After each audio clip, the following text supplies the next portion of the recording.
Prologue. Jake Taylor and his brother Max knew they had gone too far out. They had decided it would be fun to take their little rowboat to the buoy. Being 12-year-old twin boys, they had thought it was a great idea. That was until it became too hard to row back. Their father had often warned them about the tide. The boys were tired, and the sun was quickly sinking behind the small waves rolling across the bay. They were going to be in trouble when their father got home and found out what they'd done. That would be all she wrote for the rest of their summer. "Well, at least we made it out to the buoy," Max said, trying to cheer up his brother. They both knew the beating that lay in store for them when their dad got home and found the boat gone. They wouldn't be able to sit down for a week. If they were lucky, it would end there. If not, he'd have them going out with him every morning on his fishing boat to keep them out of trouble. Jake was afraid of having to spend the night on the water. He was also afraid of being pulled farther out. Growing up on the water, he had always been taught to respect the bay, and was beginning to think Max and he had gotten a little too overconfident. He knew the bay spilled into the ocean. What if they got pulled out to sea? He thought, slowly beginning to panic. The boat rocked back and forth. They had tied it to the buoy so that the tide wouldn't carry them any farther out, but he didn't trust the old rope they'd used to hold if the water got too rough. The boys had left a note for their mother so she would know where they had gone, and now it looked like it would instead probably be used to find them. They both hoped they could catch the tide in before it came to that. As upbeat as Max was, even he didn't want to face their father's wrath. And if Captain Taylor had to put his boat back out after he already came back in for the day, they would be facing it, no doubt about it. Add worrying their mother to that list, and it looked like they wouldn't be sitting down comfortably for a month. "At least we will have a story to tell," Max said suddenly, his easy smile returning. "What do you mean?" Jake asked, looking up from staring at the bottom of the boat. He had been convinced that he could see water pooling at the bottom of the boat. Tapping his foot around, he was happy to find that it was just his imagination. Together with their father, they had put this rowboat together a couple of summers back.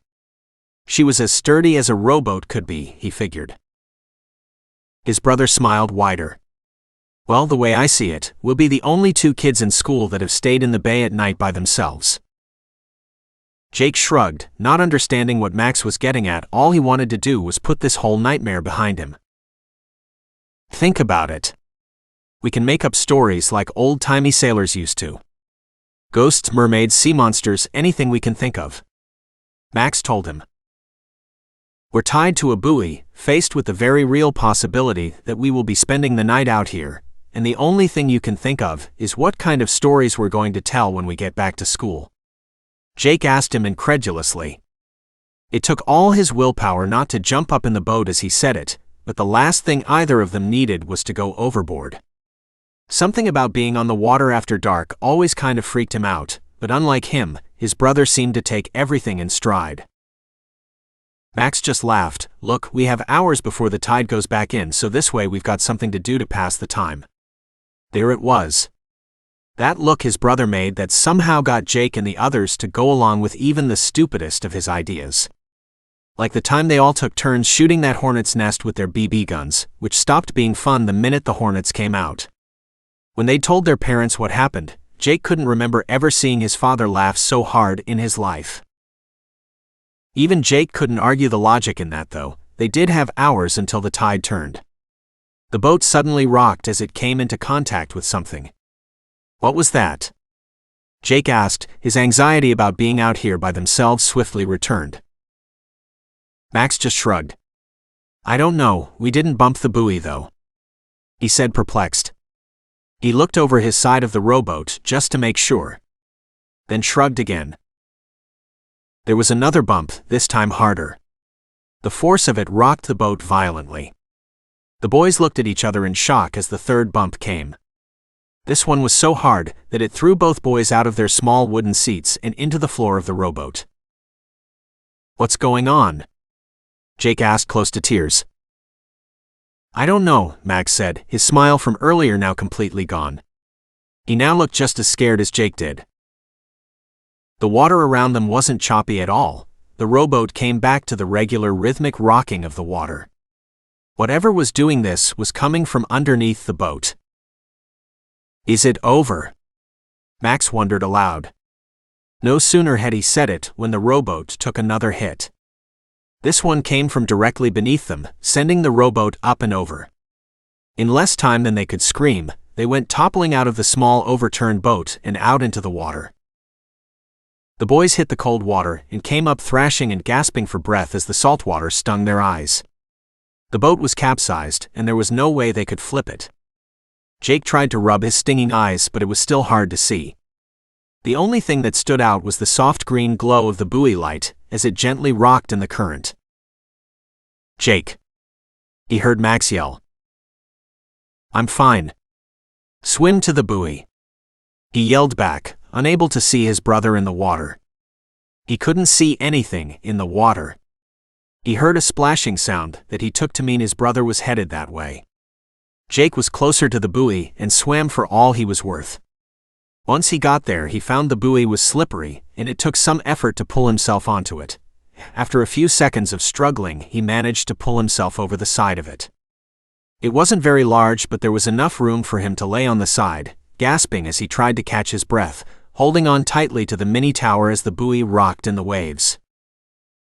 He almost could have sworn that as he pulled himself up, something big had brushed by him in the water, but he chalked it up to his imagination again. "Stop it," he thought aloud. No sense in scaring himself in an already out-of-control situation.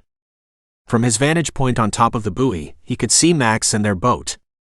The green flashing light on top of the buoy illuminated the darkness, casting everything in a dull green glow. Max had been thrown farther out and was thrashing in the water. It looked like he was trying to pull himself up onto the overturned boat. Jake had always been the stronger swimmer and saw how Max was fighting the water, having to stop every few strokes to catch his breath. Something didn't feel right to Jake, though. He couldn't see anything in the water that would have caused them to flip like that.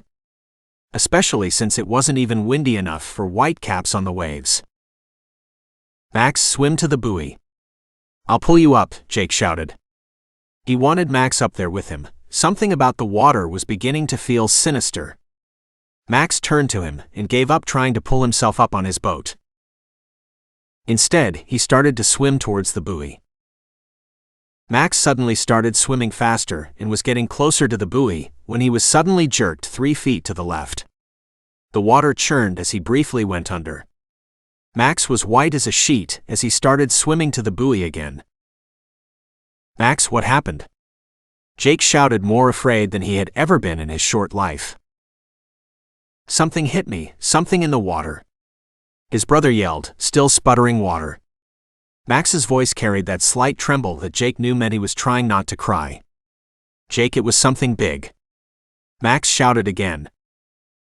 He swam then. Harder than he had ever swum before. Jake saw it first, and the sight took his breath away, as he lay over the side of the buoy with his arm outstretched towards his brother. There it was, a large fin rising behind his brother, cutting through the water like a torpedo. He felt himself go down a notch on the food chain as he relieved himself right then and there on the buoy. He wanted to shout, but the words wouldn't come. His brother, only a couple away feet from the buoy, saw the look on Jake's face and looked behind him and screamed. It was a terrible scream, like a frightened animal. Max looked at his brother, and in the green light, their eyes locked.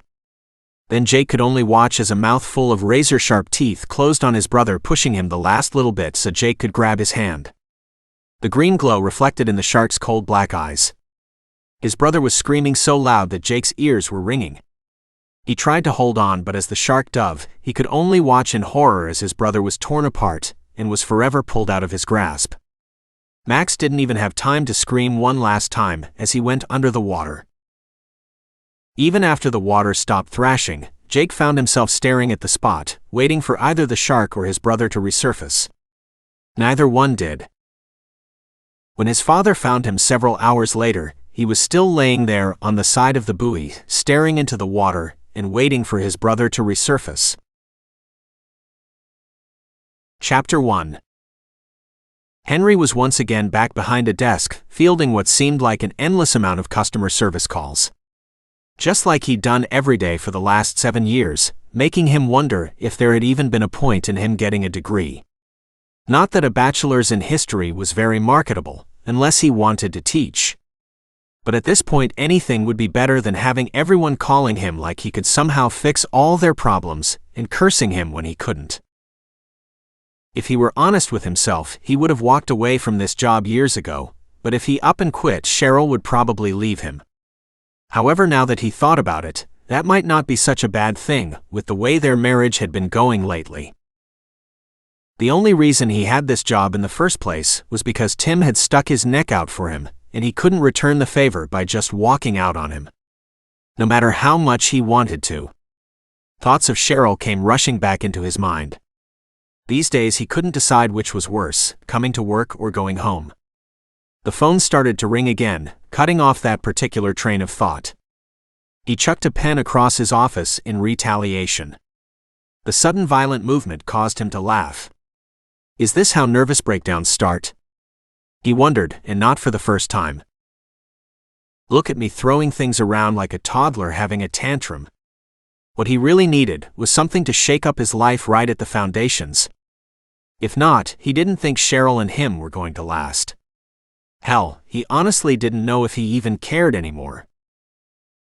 That's when he remembered something Tim had talked about earlier in the week. He let the phone go to the answering service, and he walked out of his office and headed over to Tim's.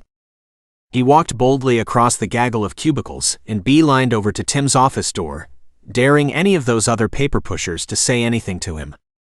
God, I hate my job, Henry thought angrily, wondering why he'd let Tim talk him into it all those years ago. Even though the simple answer was money, and Henry's lack of it at the time. Not to mention if he left, he'd probably just end up in another customer service role somewhere else. Somewhere that wouldn't put up with his moodiness. He stopped outside of the door to admire the large brass nameplate that adorned the door to Tim's office, Tim Flannery, in big letters. He was sure that Tim's ego got a kick out of that every time he went in. After all, he was one of the only people in the office to have a brass nameplate, especially one that big. It practically took up the whole door. Henry wouldn't be surprised if Tim hadn't bought the damn thing himself. People on the street could probably see it, he thought with a chuckle, giving the door a complimentary knock, and took a pause in the doorway a moment before walking in. Tim looked up, all smiles as usual. Henry had known him long enough, though, to know it was part of the act. Part of what made his oldest friend so good at his job. Henry, what's up? Is it time for lunch already? He asked, looking at Henry and then at his watch. No, it's not quite time for lunch yet. I wanted to ask you whether or not you were serious about that thing you had mentioned earlier this week. Henry asked, being as vague as possible. He had, after all, been the one to shoot it down. What, trying out that new Thai place? Tim chuckled. You sure you want to eat something that spicy? It's hotter than hell out there today. Henry realized that he was going to have to be the one to say it. The charter boat thing you were talking about. Tim smiled like some sort of big cat. Oh, I thought you said that was a stupid idea.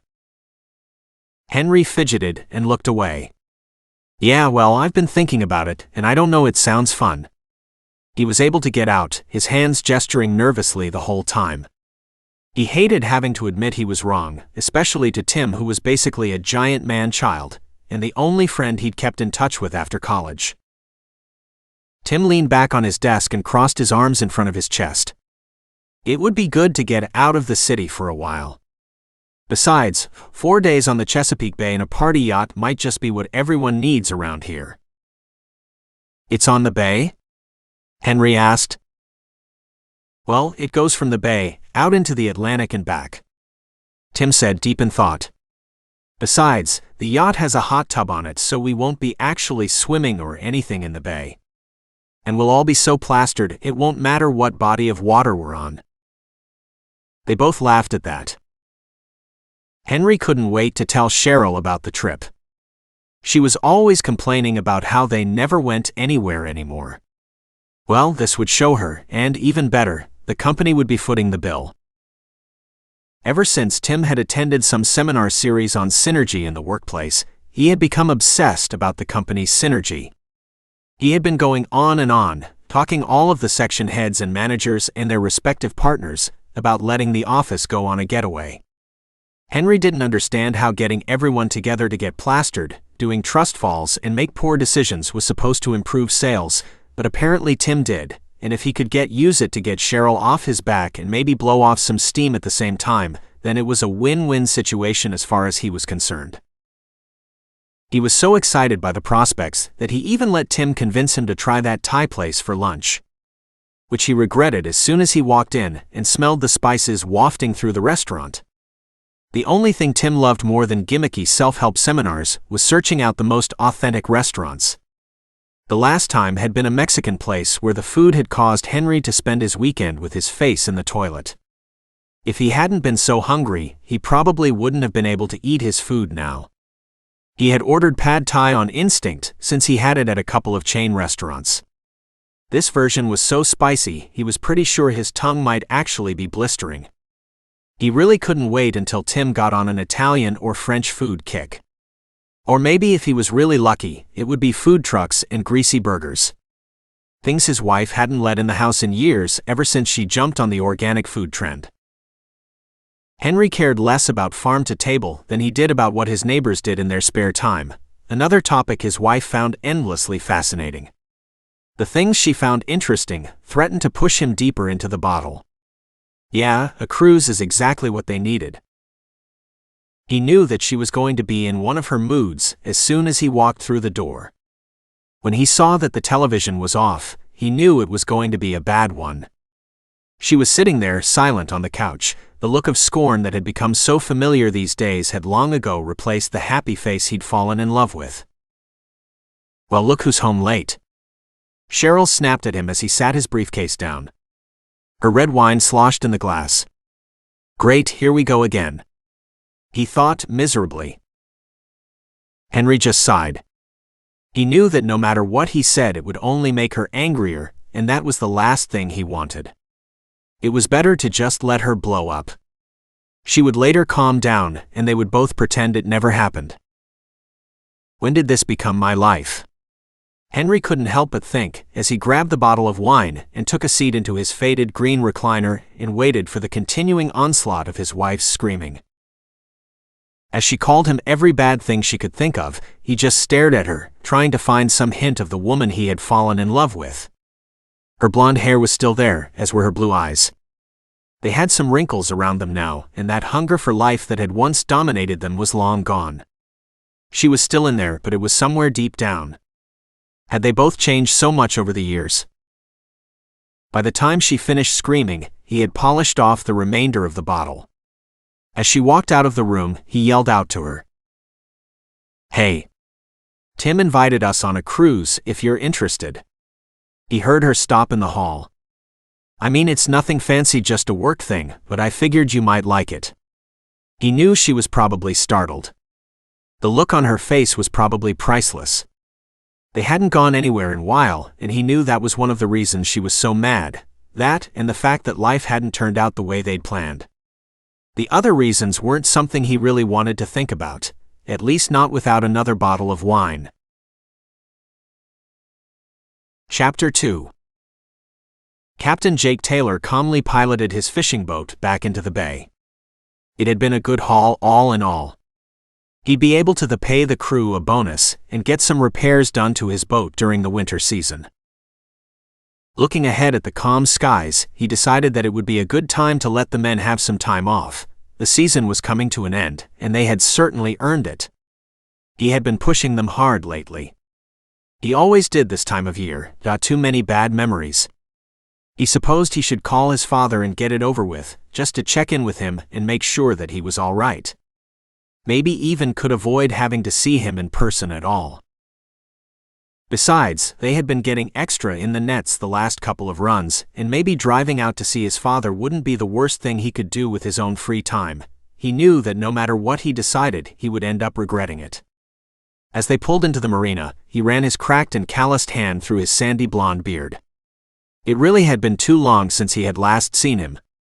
Damn, come to think of it, he hadn't been to see him since Mom died, and that had been just the two of them standing around with a smattering of friends and family, barely saying a word to each other or anyone else. There really hadn't been anything left to say. Not anymore. He just really couldn't believe that it had been that long. Since then it had been phone calls here and there, and loose talks about visits that Jake was always able to push off by using work as an excuse. The men finished unloading the boat quickly, as the wholesalers were already on the docks ready to buy up as much of the catch as they could. Something about all the restaurants wanting their seafood fresh off the boat now. Whatever, at least it saved him the trouble of having to store any of it.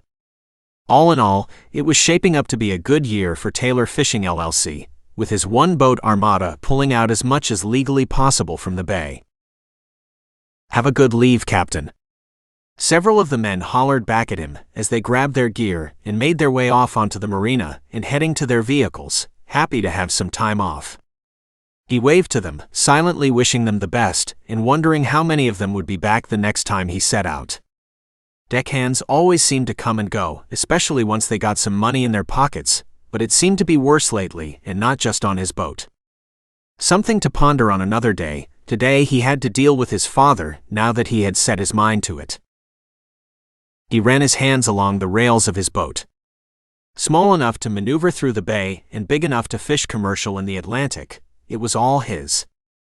Right down to the name, the Angry Lady. Most people assumed it was named after a lover, but the truth was, it was named after his mother, who had been furious that he had taken up his father's profession instead of going to college like she had wanted him to. The truth, however, is that she would have been happy if he had just done anything else. She had gone to her grave, terrified of losing another son out in the water. Damn, not even sundown and he were already thinking about Max. He needed a stiffer drink before he went down that road.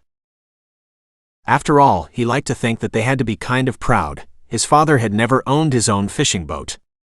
Instead, he had spent his life working on other people's until he wasn't able to anymore.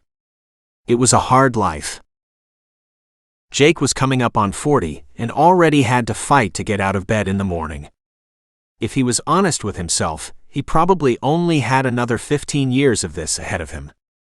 And that was being generous. But with his own boat, he could just sit in the chair and order the others around. Hell, he should have stopped being so hands-on with everything ages ago. He had put off leaving as long as he could, double and triple checking everything on the boat. He went into his quarters and grabbed his duffel bag, quickly swapping out his big rubber boots for soft, well-worn sneakers. A sigh of relief escaped him upon taking off the boots. Compared to them, the sneakers were like walking around barefoot.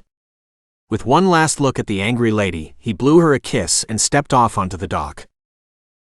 His truck was right where he had left a week ago before this last run, too ugly to steal, just another rusty Dodge pickup sitting outside the marina. Unlike the Angry Lady, which was kept in pristine condition, the only nice thing that could be said about his truck was that it still ran. The 30-year-old Dodge was mostly rust and duct tape, which suited Jake just fine. He had never been much into vehicles that ran on land. As long as it ran and passed inspection, he would drive it. From the sounds the truck made when he turned the key, he knew that it would soon be time for him to start looking at the used car lots. He pulled off onto the highway and made his way to his father's house. After Mom had passed, Jake's father had sold their house and moved into a small rancher right in town. The move had caused more arguments between him and Jake, but he knew his father was right in the decision. The house had too many bad memories for them both, and the smaller house was easier on his father to upkeep. It was already dark when he pulled into his father's driveway and parked behind the old maroon sedan that was his father's pride and joy. The kitchen light was still on, which was good. He thought of calling over on the way and had decided against it. For the most part, it would have been awkward and unnecessary. There was no way the old man would be asleep tonight. For that matter, Jake didn't even know if he was going to be able to sleep tonight. He walked up to the door and was about to knock when it opened. "Didn't anyone ever tell you to turn your damned lights off when you pull into someone's driveway? You lit up the whole house, you know that," his father told him. Which was actually a friendly greeting coming from the old man. The word old ran through his head as he looked at his father. John Taylor had not aged gracefully. His skin was wrinkled and leathery from years spent working out on the sea, and his back bent from years of abuse. His beard, which he'd always kept neat, was now long and untrimmed, but looking closely there was still a familiar fire in his eyes. Enough to let him know that his father was still a long way from kicking the bucket. "Well, you just gonna stand outside all day, or do you want to come in and have a drink?" his father bellowed. Jake simply nodded and followed him inside. They went into the kitchen. His father's house was cluttered. No, that was putting it nicely. The man was close to being a hoarder. Old newspapers lay stacked up in corners and filled shelves, but Jake knew why he kept the ones he did. He knew that if he opened them up, he would find an article somewhere in there with a very specific topic. A topic that tonight of all nights he was trying to avoid like the plague. He didn't want to go there right now, and instead accepted his father's offer of hard liquor. Not even pausing when John filled them up 2 glasses of bourbon. Far from the top-shelf stuff, but it would do just fine. He took 2 slugs out of the glass, relishing the burn as it tore down his throat. After the glasses were empty, his father retrieved 2 cold beers from the fridge. It was an old ritual, and with a sigh, he knew that his father had something he wanted to talk about. After he set the drinks in front of them, his father cleared his throat. "I suppose you know what today is?" he asked rhetorically. They both knew, neither of them could forget. "It's been a lot of years, Dad," Jake said at last. Not knowing exactly where his father was going with this, he used to add, "and it's time to move on," but he knew all too well that it would do no good. No matter what, his father was determined to never move on. "Your brother should be here with us," his father said, changing from his usual routine this time of year. Jake looked up. "I know, Dad, I know. But there's no changing the past." "I don't want to change the past. I want the damned shark that ate my son," his father all but yelled. Jake was at a loss for words, wondering where all this was coming from. And why on tonight of all nights? "It's probably already dead by now," Jake said, cradling his beer, letting its cold chill penetrate his palms and calm his nerves. "You know those things don't live forever, and it's been 30 years, give or take." His father shook his head, his long gray beard sweeping the table in front of him. "I'm telling you it's not, and what's more, I think it's heading this way." Jake laughed, regretting it as soon as he did. "How would you know that, Dad? You haven't been out on the water in years." His father opened his arms, gesturing at his house. "It's here. It's all around us. Every attack and sighting of it. All reporting the same thing, an 11-foot bull shark attacks on people all along the rivers and coastlines of the eastern seaboard, from here to Florida. So how's that for an old man who hasn't dipped a toe in the water for years?" His father all but roared the last part. Jake gasped. He knew that his dad kept articles about shark attacks, but had never thought there was a method to his madness. He made his decision then, and hoped it was the right one. Without saying more, he stood up and put on a pot of coffee. They had a long night of planning ahead of them, and they would need more than cheap liquor and cold beer to get through it. Chapter 3. Ever since he told her about the trip, Cheryl had hardly spoken a word to him, although that hadn't been much of a surprise. She had been happy while they were packing, but perhaps the thought of bringing their troubles on a boat full of people was getting to her. It was sure getting to him. Henry was already trying to come up with excuses for why they shouldn't go, as he loaded the card. But before he knew it, he was behind the wheel of their 10-year-old sedan, heading to the marina. There was a pretty fair amount of people already on the dock when they had arrived. Henry had never been on anything larger than a John boat in his life, so the sight of such a massive yacht really took his breath away. Cheryl's hand found its way into his as they both stood there staring at it. Yes, this is exactly what they needed. Maybe it would be a good trip after all. He told himself, starting to feel pretty optimistic about the whole trip. Tim stood in front of the yacht checking in everyone as they climbed aboard. Henry barely recognized him. He was wearing a Hawaiian shirt, swim trunks, and flip-flops, and to top it all off, a costume captain's hat sat on top of his bald head. He looked like some kind of Gilligan's Island reject, a far cry from the suit and tie that Henry had seen him every day since they had graduated college. Had it been that long since they'd all hung out? He wondered, trying to remember when Cheryl and him had stopped going out and became the kind of married couple that were in bed by 9 every night. Welcome friends and coworkers. Once you're on board this vessel, there is only one rule, and that is that the party doesn't stop until we reach shore. Tim shouted the last part, getting a happy roar in response from the gathered crowd. Without further ado, the passengers began to board the yacht. One of the ship's stewards led Cheryl and him onto the ship and down its twisting hallways and into their room. Tim had told them they had been given the second largest, since Henry was his good friend and a senior man in the office as far as he was concerned. Henry took that with a grain of salt. He had long suspected that Tim knew there was trouble at home, and just had the common courtesy not to bring it up. Henry never talked about it to anyone, but had always had the nagging suspicion that it showed on his face somehow. He'd never had much of a poker face. Cheryl gasped as they walked inside. Henry just stopped and stared, slack-jawed for a second. Their room was absolutely beautiful. The bed was huge, the nightstands and armoires he was pretty sure were walnut. For some reason, Henry hadn't been suspecting that. He had thought they were going to be in bunks or hammocks or something. By all means, though, he was overjoyed at the luxury. "Is that a California king?" Cheryl asked him as she put her belongings down on the comfortably carpeted floor. Henry whistled. "Sure looks like it." He jumped on the bed first, letting out an oomph as landed. He didn't know how it was possible, but the bed was even more comfortable than it looked. "Henry! Look, we even have our own bathroom," Cheryl called over to him. He turned over to look, and sure enough, there it was. It looked like something out of those resort shows she liked to watch all the time. Tim had really gone all out for this trip, that was for sure. Without thinking about it, he stood and walked in. Henry snaked out his right hand and playfully grabbed Cheryl's butt, a gesture that he hadn't done spontaneously since they were much younger. She looked at him shocked and then giggled. The sound of her laughter was something that he had sorely missed. He ran a hand through her long blonde hair and pulled her into a kiss. His other hand wrapped around her waist and pulled her closer to him. Using his foot, he closed the door to the bathroom. They made love twice in the shower. By the time they were done the second time, both of them were out of breath. They hadn't done something like that at quite a while. Especially at the spur of the moment.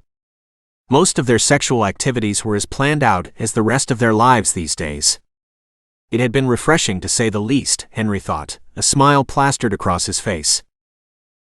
They lay together on the massive bed, their nakedness covered by the soft plush white robes they had found in the bathroom. "You know what I need right now?" Cheryl asked him, snuggling closer. "What?" he asked, staring up the ceiling and thinking of simpler times. "A cigarette," she said with a laugh.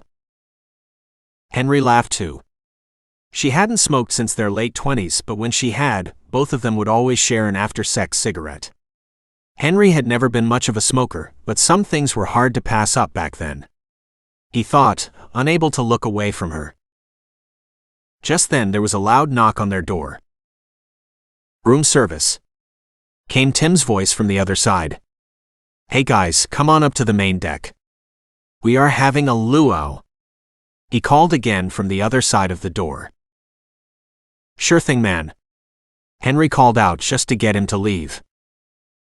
They listened as Tim retreated back down the hall. "I guess we got to be going then," Henry said, even though a part of him was sad that the moment was ending. Time for them to get back to the real world. At least the vacation was working out the way he had hoped. As they got dressed, he could no longer feel what was there only moments ago, and from the look on Cheryl's face, neither could she. After dressing, they left their room and made their way up the stairs. They were still in the bay, so it wasn't so bad, but already Henry could feel faint nausea every time the ship rocked. He could only imagine what it would be like once they hit the ocean. It was something he really didn't want to think about. At the top of the stairs, they were greeted by a petite stewardess who put a necklace of plastic flowers around both of their necks. Looking around, the party was in full swing. Some of the accountants were in the hot tub with either their wives or girlfriends with glasses of punch in their hands. Henry could smell the punch bowl from where they stood. It had to be loaded with enough rum to make a pirate gag. He filled up 2 glasses for him and Cheryl. She wrinkled her nose when she took it but drank it all the same.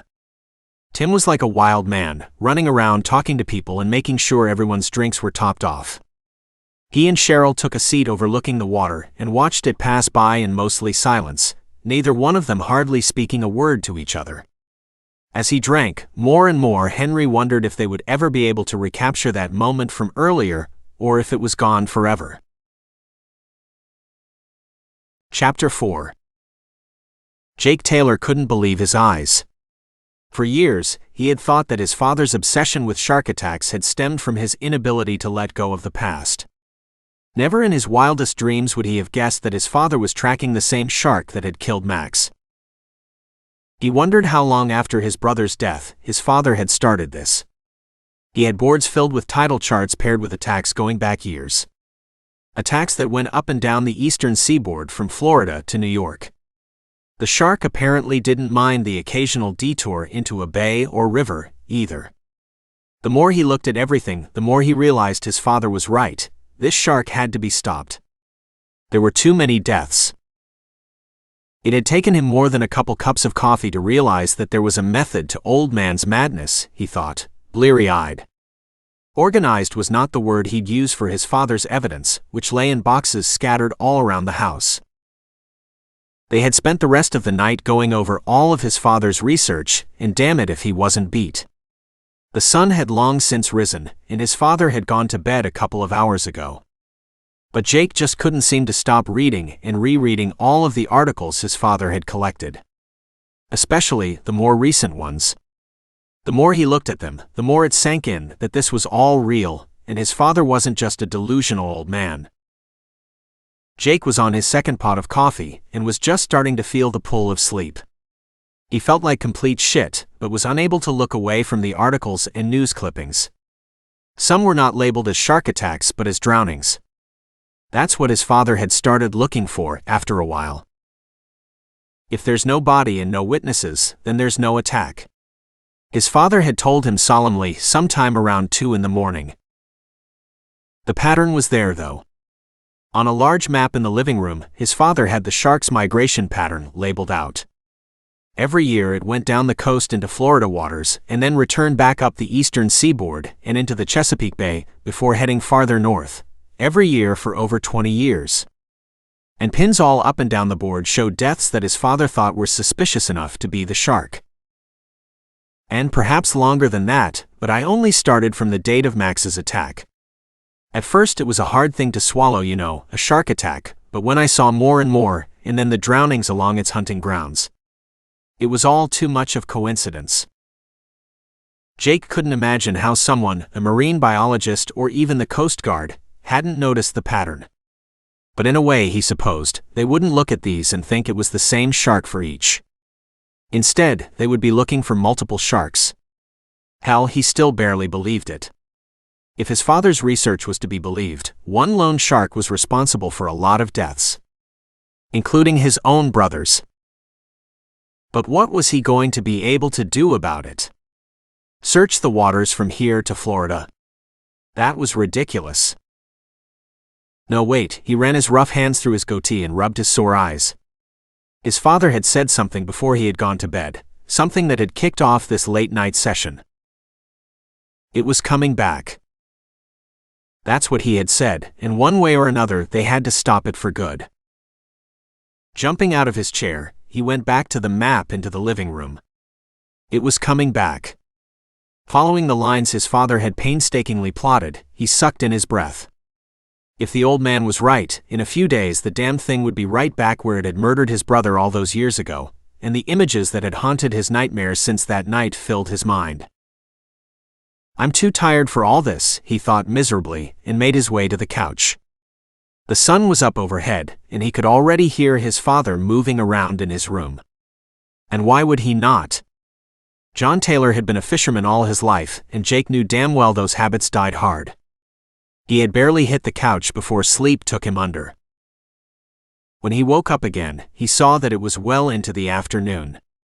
His father was in his tattered old armchair sipping brandy, and from the redness of his cheeks it probably wasn't his first glass.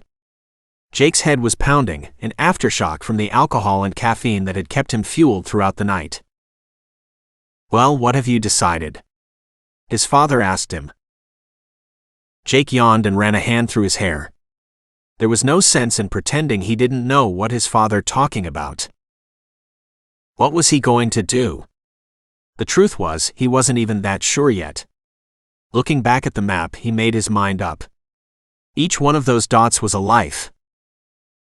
"I'm going fishing," he said finally. His father sighed in relief. "Good. Guess we need to get the gear on the boat then. Go ahead and back your piece of shit truck on up to the garage." Jake arched an eyebrow but knew better than to argue. Now that he agreed to help him, his father was back to acting normal, another crotchety old man who was mad at the whole world. There was nothing to gain by arguing. Outside, the truck sputtered a few times before finally turning over. He knew that soon he would turn the key, and it wouldn't turn over at all.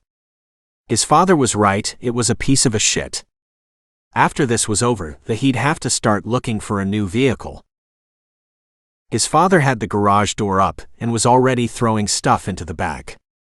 Jake whistled when he saw some of it: dive knives, spear guns, a shotgun, a rifle, and even an honest-to-God harpoon gun. Well, at least now he knew what his father spent his social security check on besides bourbon, brandy, and beer. "I already made sandwiches. Let me go grab my pistols and the crossbow," his father told him, and turned to head back inside. He stopped just inside the door. "I'll grab that green box, it's full of ammunition and has some dynamite I bought off a road crew some years back." He left Jake standing in the garage gaping after him. Jake made a mental note not to grab the green box, and instead tucked it further into the garage. The last thing he needed was for his father to accidentally blow them up. He hesitated for a moment, wondering if they wouldn't need it, but finally tucked it away out of sight. Although when he thought of that night, the thing had seemed huge to him, maybe dynamite wouldn't hurt. Ever since he'd fished deep water, he'd been catching sharks, usually by accident. And while a bull shark was big, it wasn't exactly massive. Part of him felt like this was a lot of overkill for one little shark, the other part of him agreed with his father. "The attack was a long time ago, and I was just a kid at the time," he reminded himself. Besides, this was all just the culmination of his father's hate for the shark, and his regret at losing Max. He sighed and made up his mind, tucking the green box carefully into the truck so it wouldn't roll around. They probably wouldn't end up using it anyway, but having it aboard would make his father happy. And the longer he could keep the peace between them, the better. They ate their sandwiches in silence as they made their way to the marina. Perhaps his father knew deep down that Jake hadn't wanted him to come along. His father was too old to be helpful on the boat, but he knew that there was no way that he would be able to keep him away. Looking at him now, Jake knew why. This was his last chance to go out and get it. If he was honest with himself, he'd have agreed that they both needed this, and there was no chance of them getting in trouble over this, as long as they left the shark in the water. He took the last bite of his sandwich and got out of the truck, ready to finally put the past behind him and get the closure that his father and him deserved. Luckily for them, there was nobody out on the docks when they arrived. It took them less than 20 minutes to unload the truck and get it all stashed away inside the ship. John may not have stood on a ship in years, but he quickly refound his footing and quickly went to work unmooring the ship from the dock. With one last look at the marina, Jake and John Taylor put out after their shark. The angry lady was officially on the hunt. Chapter 5. Mike Eve and Harold Johnson were night fishing, a summer pastime that they had done since they were kids. Some things come and go, but for them, this would never change. As long as they were able to move about and had strength enough to cast a line, they would continue to fish together. They were even in the same boat, a small wooden single-engine fishing boat. It had been repaired and repainted over the years, but at its core, it was the same boat they'd taken out when they were much younger men. Back when small boats were often built by the same people that used it. But a lot had changed over the years, including their small southeastern fishing community. Which, while it was still southeastern, it was no longer very small, and the people who lived there certainly didn't have time to build their own little boats. At least they could still go fishing, Mike thought to himself, happy that out on the water he couldn't hear the sounds of the interstate. "Catch anything yet?" Harold asked, his face dimly outlined by his lighter as he sparked up yet another cigarette. Followed by a hacking cough, Mike politely turned away. Harold had started smoking the summer after they'd built the boat, and hadn't stopped since, but it looked like it might be starting to catch up him. But that wasn't fishing conversation. Mike couldn't help but think that Harold was smoking more than he used to, but he couldn't help but wonder what he would be like if it was his wife who had died. Which also wasn't fishing conversation, Mike reminded himself. Mike reeled in his line, noticing it felt a little light. A couple bites but nothing huge. When he got his line in, he swore out loud, "Something keeps taking my bait though." Harold laughed as Mike cut up more of the peeler crabs they were using for bait. Mike had wanted to use squid because he felt like he caught more when fishing with squid, but Harold already had the peelers. Mike couldn't stand the peelers. He always had the damnedest time getting them on the hook, and more often than not ended up pricking himself with it in the attempt. Whether they caught anything or not, at least it was a nice night, Mike mused. After all, fishing for them wasn't all about the catch. Most of the time, it was just about getting out of the house. Something that seemed to be more important with every passing year. The moon was large and bright in the sky, making it easy to see over the water without a light, and the stars shone brightly overhead. There was even a small cool breeze that kept the humidity at bay. The perfect night for fishing. Now all they needed was to actually catch some fish. They had already been out for 2 hours and had nothing to show for it. On boat they had 2 coolers on the boat, one for drinks and snacks and one for fish. One was completely empty, and the other was slowly getting there. With a sigh, Mike cast his line back into the water. It went right where he wanted it, and gave a satisfying plunk as it hit the water and dragged the line and bait down below the surface of the waves. "I think that's the spot," Mike said hopefully. Harold chuckled again. "You've been saying that every time you've cast your line tonight. And still, you have nothing to show for it." "Yeah, well, this time I have a really good feeling," Mike told him, running his hands over his now bald head, a nervous gesture left over from when he had hair. "Yeah, a real good feeling," he said again, this time with a little more conviction in his voice. Harold simply laughed again without turning around. Just like before, Mike felt several small bites. He relaxed his grip on the pole, knowing that he would be reeling it in to put more bait on it in no time. Oh well, he thought. There was nothing he could do about it.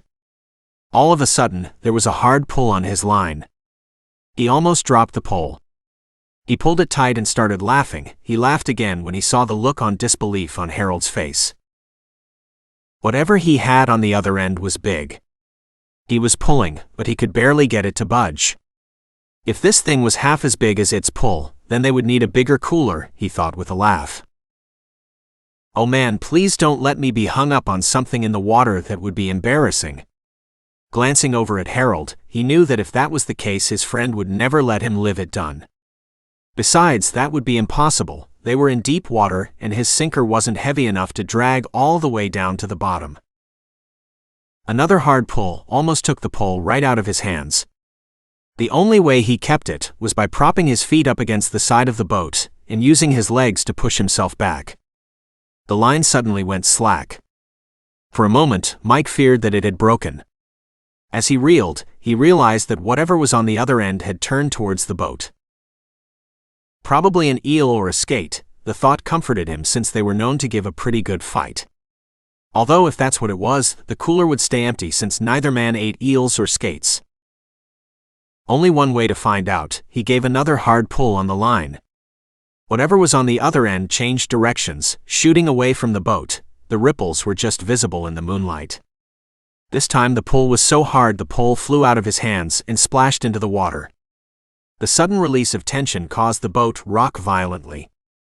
Harold was laughing so hard he had to hold his sides. Mike could feel his face begin to turn red from embarrassment. "Yeah, well, at least I hooked something," he muttered, wishing he had brought a spare pole. There was a splash several feet away from them, and then a ripple as something charged towards the boat, the pole bouncing through the water behind it. "What the hell?" Harold managed to say, before whatever it was struck the boat hard enough to almost send them overboard. When it stopped shaking, they both just looked at each other, wide-eyed and scared. In all their years fishing out here, nothing had ever violently charged their small boat. "Let's get out of here," Harold hollered, tossing his own pole into the bottom of the boat. Mike didn't have to be told twice. He scrambled over to the engine and started pulling the pull string and waiting for the old engine to turn over. "Come on, baby, come on," he muttered. He sighed in relief when it started to make loud chugging sounds. He revved the throttle while Harold hastily pulled up the anchor. "It's up," Mike heard him shout. He revved the throttle and sent the small boat jolting forward. Something rammed the boat from the side, sending them off course. Both men were able to stay in by gripping the sides of the boat hard, but just barely. Harold sat on the floor of the boat. His pole and the coolers had been thrown overboard. Mike couldn't help but notice how scared his friend looked, and he realized then that he probably looked the exact same way. Before he was able to get them going again, something struck them hard right in the center of the boat. Whatever it was had come up from under them, throwing the front high in the air. He heard Harold scream as he was thrown out. Mike hadn't even thought to scream as the cold water rushed up to greet them. He bobbed for a moment and then tried to swim towards the boat, but he was out of breath. Mike hadn't been in the best of shape for quite some time, so his swim was a slow one. He saw Harold, who was just a little ways away from him. They both made their way to the still upright boat. Hopefully, they would be able to climb in without flipping it. From his left, he suddenly heard Harold scream, "Something's got me." Mike swam faster as he watched Harold bob in the water. The salt water made it hard to see straight, and his eyes burned. When he had finally cleared them, he could no longer see any sign of Harold. In the light of the moon, he could make out that the water was darker over where he had been. He swam harder, gasping and sputtering. His breaths were now coming few and far between, and his chest was starting to feel tight. Something big swam underneath him. He felt its large mass rub against the bottom of his boots, and the water suddenly became several degrees colder. For the first time in his life, he was afraid of the water. He struggled as he tried to climb up the boat. His hands found their way to the rim of the boat. Suddenly he felt a sharp, tearing pain in his leg. Whatever was pulling him down, causing the boat rocked. Whatever it was, he could feel its teeth cutting into him. Unable to keep his grip, he got pulled away from the boat. As he wads pulled backward through the churning the water, he kept trying to reach out towards it. But the boat got further and further away. "Help!" he screamed. "Somebody!" But there was no one around to hear him. The teeth went away for a moment. Mike, however, knew it wasn't over. A fin rose up from the water and charged at him. Already starting to black out from blood loss, the last thing Harold saw was the dead black eyes and many rows of cruel teeth that dragged him down into the depths. Chapter 6. "We need more chum," John Taylor yelled to his son. Jake could barely hear him from where he was sitting in his captain's chair. Already he was regretting his decision to do this. He had been so caught up in his father's theories and stories, and perhaps the alcohol hadn't helped much. It certainly hadn't curbed his enthusiasm to sail off on a wild goose chase. Now he couldn't help but wonder if this had all been a mistake. When he'd been looking at the articles and news reports, it seemed so tangible, but now he couldn't help but wonder if that was just because he wanted to believe. If the shark was still out there, then he had an enemy. One he could fight, defeat, and finally put an end to the nightmares that plagued his dreams. Now, less than a day later, he was starting to have regrets. They had already killed 2 sharks, and both were nothing but 4-foot bull sharks. There was no way either of them had anything to do with his brother's death, or anyone else's. His father, however, had dragged them aboard and killed them, with the excuse being that he was making the waters safer. Jake should have thrown them back. He took pride in his work and they weren't in the ocean yet. If he got caught poaching sharks, his livelihood would be gone. Jake was fine hunting down a monster, but one thing he wasn't going to do was let that monster ruin his life. Not again. That was when Jake realized that for his father, it was very unlikely that they would ever find the right shark. He watched as the old man grabbed more chum all by himself and dumped it over the side. Then started putting more bait on his large hooks. He threw them off the side where they would be pulled along beside the boat. And what would happen if they did find the right shark? An image of it flew through Jake's head, of those emotionless black eyes, causing him to tighten his grip on the wheel. What would his father have left if he got his revenge? Jake didn't like any of the answers that flitted through his head. His father didn't hook anything else, but that didn't keep him from walking around the deck and rechecking all the lines like a madman. His pale old skin already showing splotches of red from sunburn. If he noticed it, he didn't say anything. A call came out over the radio. Jake wasn't paying attention until he heard the Coast Guard come across asking if anybody had seen 2 missing fishermen on a small craft. He quickly replied, asking where they were last seen.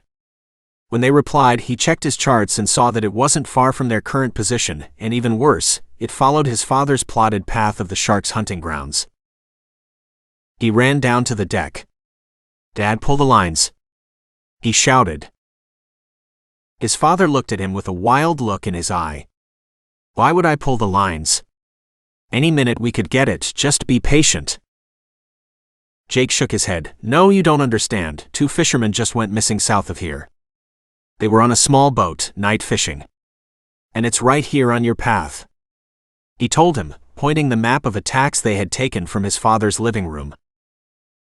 His father's eyes widened with understanding, and both of them began to hastily pull the lines back in. They wasted no time turning the boat to the south. Jake quickly changed their course. He hoped they found those 2 men alive. There was a lot that could go wrong night fishing in a small boat. They could have simply capsized and been swept away by a strong undertow. At the same time, it sounded a little too like his own experience with the shark. His father peered out over the deck with a pair of old binoculars, constantly surveying the water for any signs of the fishermen or the shark as they got closer to their last known location. Jake had to admit that the old man looked better than he had in a long time. He looked like he finally got some life back into him. His father raised up a hand, letting him know that he spotted something. Jake deftly maneuvered the angry lady in that direction, keeping a careful eye his fish finder and depth reader in case he saw anything big swim by. He dropped anchor and walked out onto the deck. His father was waiting for him, and the old man looked almost giddy with excitement. "What do you see?" he asked him. "Take a look for yourself," his father replied, pointing to the side of the deck out into the water. At first, Jake didn't realize what he was looking at. Then he saw it. A large object flipped over in the water. He realized it was a well-kept little wooden boat, with what looked like a small Yamaha prop on the back. Nothing fancy, but for a couple of weekend fishermen, it would get the job done. "What kind of shark attacks a boat?" he asked his father, still squinting at it. His father snorted. "The kind we're hunting. Mark my words, son, this shark has a taste for man, and it's not afraid to make a bold attack. It's figured out what we've known all along. We're apex predators, but only on land. Get us in the water and we're done. Me and you, we can get it with hooks and bullets safe on a big boat with something sturdy under our feet. But in the water we're sighting ducks. Never in a million years would we outswim it, and it can get us from any direction before we even realize it's coming." He spat out into the water before continuing. "This monster knows that a small boat like that is nothing more than a floating lunchbox. All it's got to do is tip it over." Jake thought about it, remembering the night his brother had died. Hadn't it done the same to their boat? Had it already been hunting people when they happened to cross paths with it? Or were they first? He didn't want to think about it. "I told you it had an MO," his father said, clasping his hand on his shoulder. "You need to stop thinking about it as just another fish," he told him, turning Jake and looking him right in the eye. "The thing we're hunting is a monster. Don't ever forget it." With that, Jake went back up to the control room and radioed back to the Coast Guard, letting them know that he had come into contact with a flipped-over boat. He read the numbers on the side. It matched the description of the boat used by the two missing fishermen, just like he feared it would. They continued to circle the site, but there was no sign of them. Jake really wished he had a drink, but knew he had to keep his head in the game. If the shark was smart enough to do this, he didn't have any room for error. After all, if his father was right, this thing was just getting started. He continued down his father's path, following the migration pattern his father had made over the years. This attack had happened just last night. They were closing in. The old man had gone down below deck to get some rest while he could. The weather responder suddenly beeped, letting him know that a large storm front was moving up from the south. If they kept their path, they were going to head straight into it. It wouldn't be the first storm Jake Taylor had gone through, but with everything else that was going on, he couldn't help but think of it as some type of ill omen of things to come. Part of him wanted to just anchor the ship and wait for the storm to pass. But he knew if he did, he would never hear the end of it from his father, not when they were so close. He did go down onto the deck and made sure everything was battened down. The last thing they needed was hooks and gear flying around in the oncoming gale. With a sigh, he set his course, matching it directly with the shark's hunting grounds. Hopefully, they wouldn't lose it in the storm. The weather station came back across the channel, letting people in the water know that storm was now being categorized as a tropical storm, and for all vessels to either return or try to avoid it, especially smaller ones. Jake wasn't worried, but he knew he would be in for a long night. He went down below deck and turned on the coffee maker. He would need all the caffeine he could get to see him through. With a cup in hand, he went back to the wheel and set a course directly into the heart of the storm. Chapter 7. Henry was too drunk. After what had happened with him and Cheryl while aboard the yacht, he had been so happy that he had thought drinking with Tim was actually a good idea. Henry couldn't match Tim drink for drink when they were still in their 20s, and he damn sure couldn't do it now.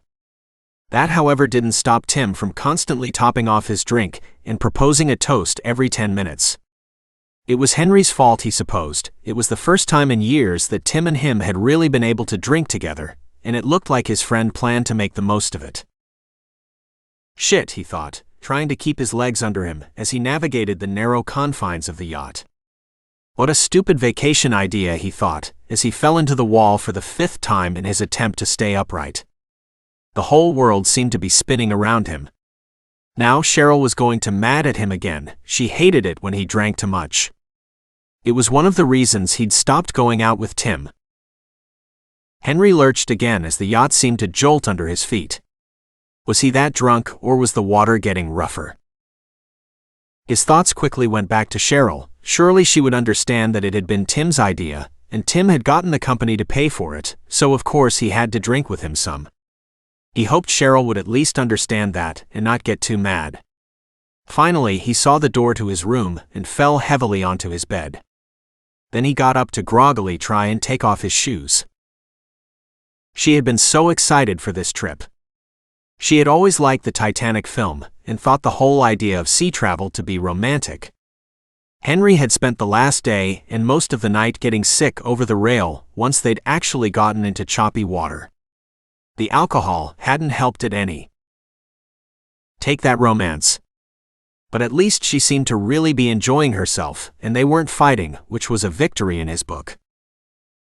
The captain of the yacht had finally given him some pills that helped to ease his nausea somewhat. And since then, him and the rest of Tim's friends had spent the rest of the voyage getting completely and utterly wasted. Leave it to good old Tim to make sure this place was well stocked. Cheryl had partied with them some at first but had seemed to grow bored of it. Their first night together, however, had gone back to being just as good as when they were younger. He must have passed out at some point. He awoke only because he had been thrown off the bed and onto the floor. His head still spinning, Henry didn't understand at first what was happening. Then the yacht pitched again, sending him sprawling back onto the floor. What in the world is going on? He wondered, getting up and walking into the hallway, his hands against the walls in an attempt to stay balanced. Looking around, he didn't see anyone in the hallways, and no one popped out of their bedrooms. He put a hand to his head, trying not to be sick. Henry had to squat down for a minute to try and decompress. Everything around him felt like it was spinning. Everyone must still be in the galley, he realized, as the yacht took another hard hit which threw him into the wall. This time he did slide back down onto the floor. He grasped at the railings with his hands, trying to pull himself back up. For the second time tonight, Henry spewed.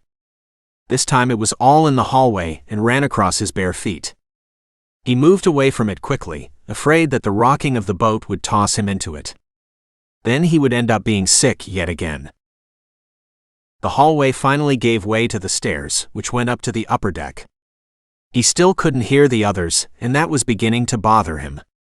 His knuckles white on the rails, Henry took a deep breath, trying to stay calm and keep his legs under him at the same time. Carefully, he took the steps one at a time. The last thing he wanted was to fall down the stairs. Gently does it, he thought. Last thing he wanted to do was fall down the stairs. Another violent toss and his legs shot from under him. The only thing that kept him from sliding down the stairs was his grip on the railings. He winced in pain as his right knee bounced painfully off of the stairs. Gasping, he pulled himself up. Henry felt his panic rising as he finally cleared the stairs. The upper deck was completely empty. So was the galley. What he did notice, however, was the dark sky. Lighting crashed in the distance and illuminated the massive swells as they crashed into the yacht, spewing dark water across deck. Looking at the storm, Henry realized that until this moment he had never truly been afraid. But watching the storm, he felt utterly powerless, and that, more than anything else, made him terrified. He stumbled, at last realizing where everyone must be, and headed that way, stumbling up yet another small flight of stairs. Henry tried to listen for the others, but outside he couldn't hear anything over the sound of the storm. Luckily, as he climbed the last step, it turned out he was right. They were all huddled together in the control room. The captain, a stern-looking man with name tag that said Taggart, stood with his hands iron tight around the controls. He was completely concentrating on the water in front of him. Lights blinked and flashed all over the wheelhouse in a way that Henry doubted was good. He dimly realized that everyone was up here, even the other crew members, and each one of them was wearing life vests. They had vacant, faraway looks in their eyes. Most of the other passengers were in various states of sobriety, and like him, they couldn't seem to wrap their minds around what was happening. Cheryl saw him and threw her arms around him, and he gripped her tight. She had tears in her eye, and Henry tried his best to put on a brave face, but he was way out of his element here, and they both knew it. He didn't know anything about the water, and as far as he knew, neither did she. He saw out the corner of his eye that Tim sat in the corner cradling a bottle of scotch. In a state of shock, he realized that Tim was bawling his eyes out, another reminder that shit had indeed hit the fan. The captain looked back at them, his face a mix of emotions as he stared out at the storm. He muttered something about it coming on them faster than or expected, and then uttered a curse. Looking around at his crew, he seemed to come to a decision. "Prepare the life rafts," he commanded them, his voice completely deadpan, as another massive wave crashed into the yacht, shaking it violently. Something down in the guts of the ship made a chunky grinding sound that Henry doubted was good. Smoke began to billow from the back of the yacht. Henry could make out the inky black clouds even in the dark. Their yacht was no longer moving. Henry gulped, and his heart thumped wildly in his chest as he realized that they were officially dead in the water. It dawned on Henry that the older man was trying not to panic. He wanted to keep everyone calm for as long as possible. Nobody moved when the yacht seemed to even out for a minute. Henry realized that he had never talked to the captain before this, and Cheryl and him had missed the safety seminar. Right now, he really wished they hadn't skipped that seminar for a little afternoon delight. The captain grabbed his radio. "Mayday, mayday. This is the Skylark." There was more after that, but Henry and the others were escorted out of the control room by the first mate. He wished he knew the man's name. It seemed to him that in a situation like this, you should know everyone's name, but if they all got out of this alive, he figured he'd have plenty of time to learn it. Another swell crashed across the bow and swept over the ship, sending furniture and anything not bolted down to the deck straight over the side and into the sea. All other thoughts except staying safe fled from Henry's mind. The first mate was explaining to them that the raft would go overboard, and then he would activate the self-inflating raft. Tim and others cried out anew at the thought of going overboard. Henry and Cheryl just clung to each other. As far as he was concerned, there wasn't anything else to do. He'd always been a realist and knew that whether he liked it or not, they were all going to have to get into the water one way or another. He pulled her closer, hoping against all odds that they would make it out of this. He realized that some of the stewards and other crew members were starting to have breakdowns. Another clear indication that shit had indeed hit the fan. At least the first mate seemed to be keeping it together, which was good because they needed someone to lead them out of this. Henry found himself becoming increasingly numb to the whole situation. The whole thing was just starting to feel too surreal. The whipping of the wind and crashing of the thunder made it hard to hear the first mate, as he handed out life jackets and emergency beacons to everyone. These had little lights on them, and clipped onto the life jackets in the event that they got separated. Henry remembered those from watching some documentary. They were so the Coast Guard could find survivors from the air. He also remembered that in a lot of cases, it was used to help retrieve the bodies. But he had the good sense not to say that part out loud. Not that the little blinking box was in his hand, he didn't feel any safer. In fact, he really didn't like the fact that this was all that stood between him being found and him being lost at sea. Henry buckled his life vest and attached the little box to it. "Do you think we're going to be okay?" Cheryl asked him as he helped her put her vest on. She was trembling, but he didn't know if that was from nerves or the rain. He figured it was probably a bit of both, and was more than a little glad that he was still a little buzzed. Having to go through this completely sober would have been a nightmare. "I honestly don't know," he told her. Cheryl had always been able to tell when he was lying. "But I won't let anything happen to you," he added, hoping he sounded braver than he felt. She gave him a little smile in return. Together they joined the other passengers in a single file as they jumped off the side of the yacht. Someone grabbed his elbow. He turned surprised to see the first mate there. "I want you to stay back and help me get everyone off," the man shouted to him in an attempt to be heard over the storm, though Henry still had trouble hearing him over the wind. Henry was about to argue, but looking around, he realized that he was the only other person not on the verge of having a nervous breakdown. "Okay," he yelled back, giving the other man a thumbs up, just in case he hadn't been able to hear him. The first mate returned the gesture, and Henry followed him to the front of the line. Before they jumped, the first mate instructed the 3 crew members who would go over the side first to swim to each other before activating the raft. That way they could help the passengers get aboard.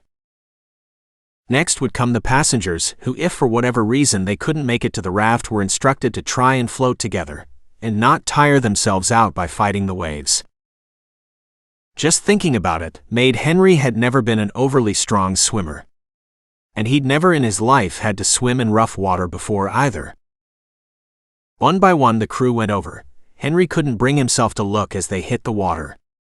The swells were massive, and he was dreading going over the side. Next came the guests, many of whom he barely recognized. Below them something in the ship groaned, and the first mate began to shout for people to hurry up. For a minute he thought he would have to push Tim over. He just stood at the side and wailed. Henry had never seen the big man so upset. A large wave kept him from having to do it. The force of it hitting the side of the ship sent Tim overboard, he screamed as he went over, but it was cut short when he hit the water. Cheryl was the last one to go over. She grabbed his hand as she neared the edge. Henry knew that there was nothing he could say that would make the situation better. Before she jumped, she threw her arms around him and kissed him before turning around and jumping off the ship. He really hoped that it wouldn't be the last time that he saw her. He and the first mate nodded to each other. He took one last deep breath, steeled himself, and took the plunge.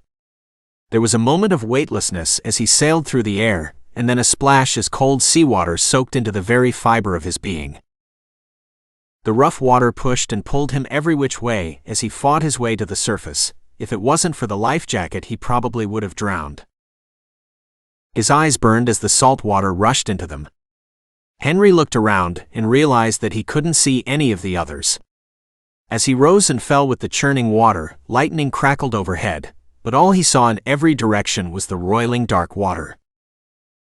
As the sea raged around him, Henry found himself completely alone. Chapter 8. When Henry woke up, his whole body was stiff and achy. The only thing that wanted to do was stand and stretch, but that was impossible without going in the water. He'd floated for a minute before the first mate had grabbed him and pointed towards the raft. By the time they were able to get aboard, he'd passed out from exhaustion.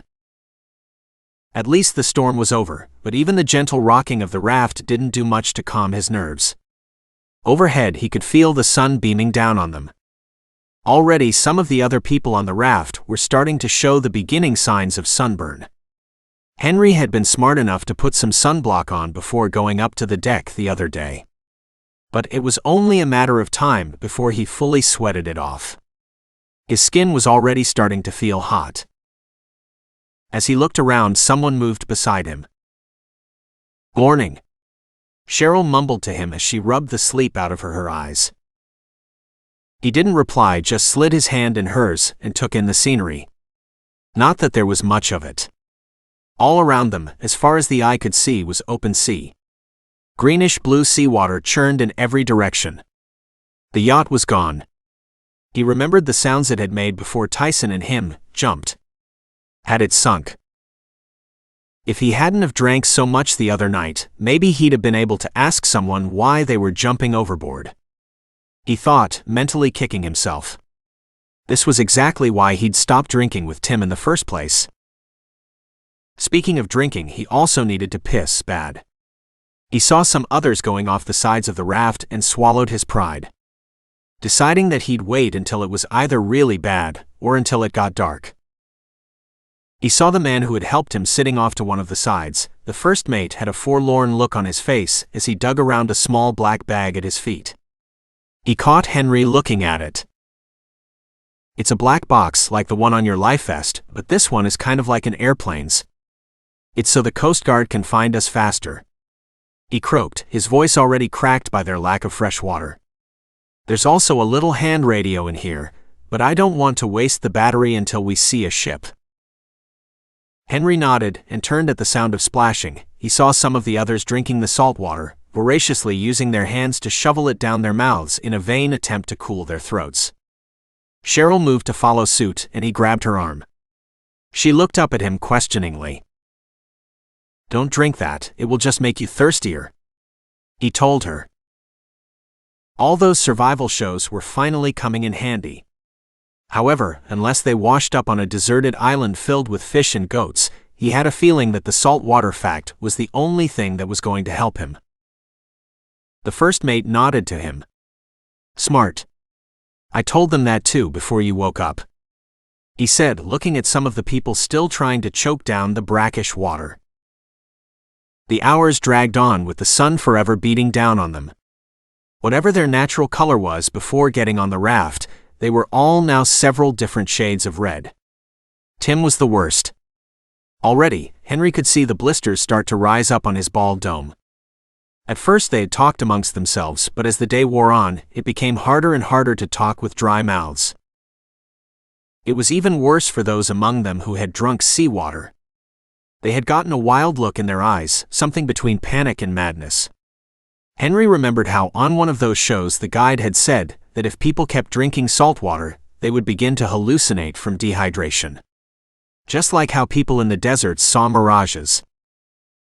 He had whispered to Cheryl to keep an eye on them, waiting for the moment that they began to behave erratically. They didn't have to wait long. One of the men, a small man with a pencil neck and receding hairline, was the first. Henry was pretty sure he was from the accounting department. "What are we doing?" he croaked, rocking the raft as he tried to sit up. "There's all that water out there, and we are just sitting here." Henry held Cheryl back as the others tried to stop him. Some part of him knew what was about to happen and knew they couldn't help. Tim and the first mate tried to pull the man in, but he kicked and punched until the raft rocked back, and there came the sound of a loud splash. "Dear God!" Cheryl cried, holding tighter onto Henry. Pencil Neck didn't even try to climb back in. They could hear him swim for a little while. Then his splashing stopped. What struck Henry as the most was how the man in the water never called out for help. In some part of his dehydrated brain, he must have known he was about to drown, but he didn't shout out. He just accepted it. Experts do say that drowning is the most peaceful way to die, he thought numbly. Though he really didn't want to witness anyone else do it. Unfortunately for Henry, Pencil Neck wasn't the last, not even close. Henry couldn't bear to count them. Luckily, if there was such a thing as luck, in these situations, they were people whom he barely knew. People whose faces only stood out as blurred images from walking down the office hallway, people whom maybe once or twice he had made dull small talk.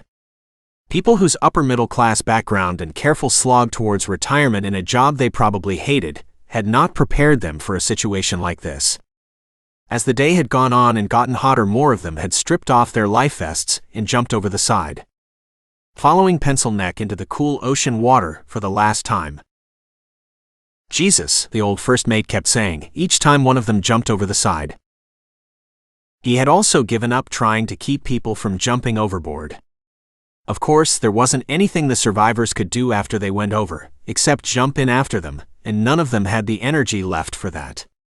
They could pull them back up the side, but the jumpers never swam back. Most of them, like Pencil Neck, never even tried. The first mate said it again. He realized the other man was praying, using Jesus' name as a mantra, something else to focus instead on their current surroundings. As he pulled Cheryl tighter against himself, Henry, for the first time in his life, wished he had some sort of faith. Anything to hold on to in a situation like this would be better than what he had now: nothing. How long does it usually take for them to find people like this? Henry croaked to the first mate, the sound making Tim stir. Poor Tim, who now resembled a broiled lobster, had a mixture of dehydration, seasickness, and what Henry was pretty sure was an awful hangover, now only stirred when it was time for him to shit over the side of the raft, but since bodily fluids were now a hot commodity, he was stirring less and less. The first mate looked over at him, as if seeing him for the first time. Henry waited for his response, but the look in his eyes said it all. "It all just depends," he muttered. "Depends on what?" Henry asked again, wincing in pain. The action of trying to force words through his dry throat was more painful than he had first realized. The first mate looked away. "Honestly, it depends on if they even know we are missing. If the captain's transmission didn't get through, there is a good chance that no one even knows we are stranded, or that the ship sank." "Look now, mister," Henry went to say, but realized he didn't know the other man's name. In all the craziness, he'd forgotten to ask. The first mate caught on. "Evans. Tyson Evans, ex-first mate of a sunken ship, and I can guess your next question easy enough," he said, looking around and seeing that now everyone aboard the life raft was hanging on to his every word. The charter still has 2 more days on it, so there is little chance that anyone will be reported missing until then. And even then they will try to hail us first. Our only hope is that they do a flyover of our last reported position. That way we have a chance of being discovered in the water. Once they start searching, they should be able to pick up on our signal."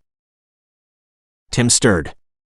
His mouth opened and he croaked out, "Mr. Evans, is it just me, or am I hearing a butt in there?" he asked, his voice sounding rougher than sandpaper and so low, everyone had to strain to hear it. Tyson looked around the raft, carefully looking each and every one of them in the eye. He's not wrong, there is a but in my statement. You see, depending on how far off we have drifted, they might not see us on their first flyover, which means we will be floating until they do, or until another ship gets close enough to pick us up. But what about the black box? Cheryl asked, her voice sounding hopeful. Tyson sighed. It's only helpful if they know we have it. If they know that, then they can use its signal, but if they aren't looking for it, then, well, you know. He said with a shrug, emphasizing the last part by shrugging his shoulders like Atlas trying to shoulder the weight of the world. A heavy silence descended on those in the raft. Henry himself felt it. It was as though their last bit of hope fled from them in the realization that they might never be found. He saw that some of the others were now giving Tyson nasty looks when they thought no one was watching. Henry wished he could be angry with the man, but he couldn't be. After all, the man was in the same situation as them. Not to mention the fact that he probably wouldn't have said anything if Henry hadn't asked him. In a way, now everyone's lack of hope was his fault.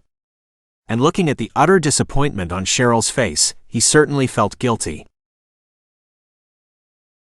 Chapter 9.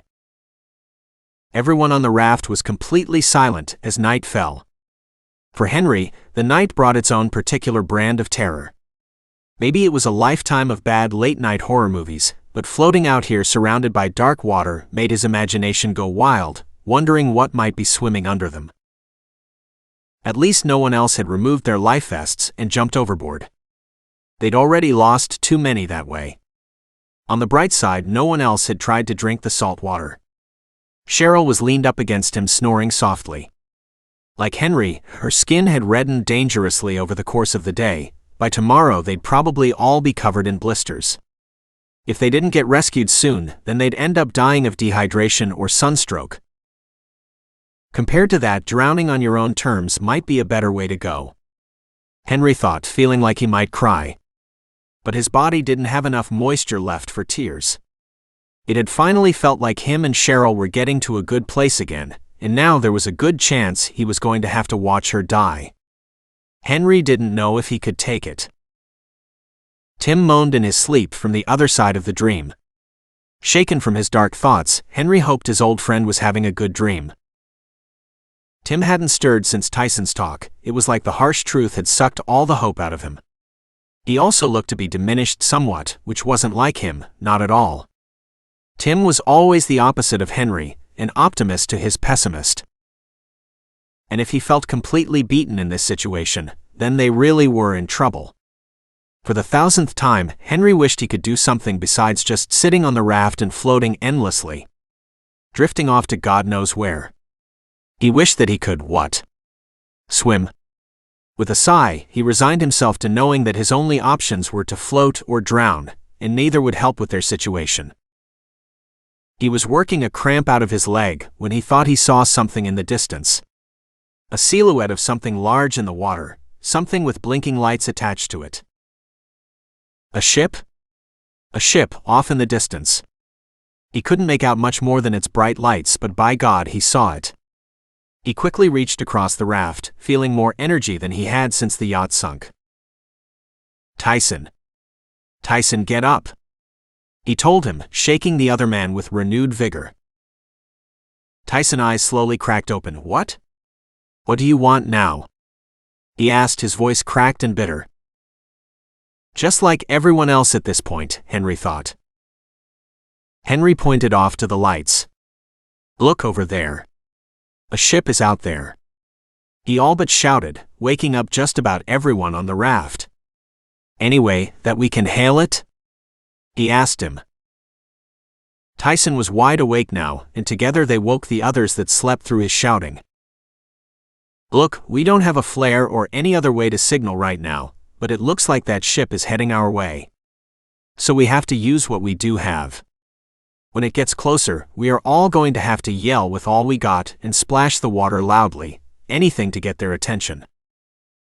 We need to make as much sound as possible because if they don't see us, well, we just can't take the chance that another ship might happen to pass this way.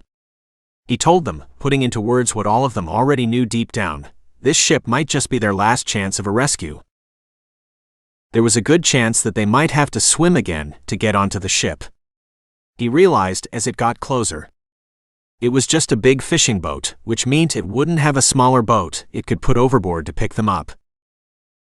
Look, we just might have to swim for it. Can you do that? When the time comes? He asked Cheryl, giving her hand a reassuring squeeze as he did so. She was wide awake looking at the ship getting closer to them with same hope that everyone else had. She nodded to him, her matted blonde hair swinging in front of her face as she did so. Even after almost 2 days adrift, Henry couldn't help but notice how beautiful she was. He wished that he had told her that more before all of this had happened. He hoped he would get the time to do it in the future. The ship was indeed coming right at them. Soon its bright lights would fall on them and they would be saved, at least that's what he kept telling himself. The raft jolted violently all of a sudden and sent everyone crashing into each other. Shirley's elbow cracked into Henry's stomach with enough force to make him double over. As he helped her up, he looked over the side looking to see if they'd struck some sort of floating debris. What the hell was that? Tim asked to no one in particular. Maybe it's just the water getting rough. Somebody replied, but Henry got a sinking feeling as he watched Tyson slowly shake his head. No, the first mate said. Even Henry could tell from looking over the raft that whatever that was, the water had nothing to do with it. Another bump, this one even harder, sent the raft up on its side and let it crash back down with a splash. Cheryl clutched at Henry for support. He held her, but no words of comfort would come to his lips. Deep down he was terrified.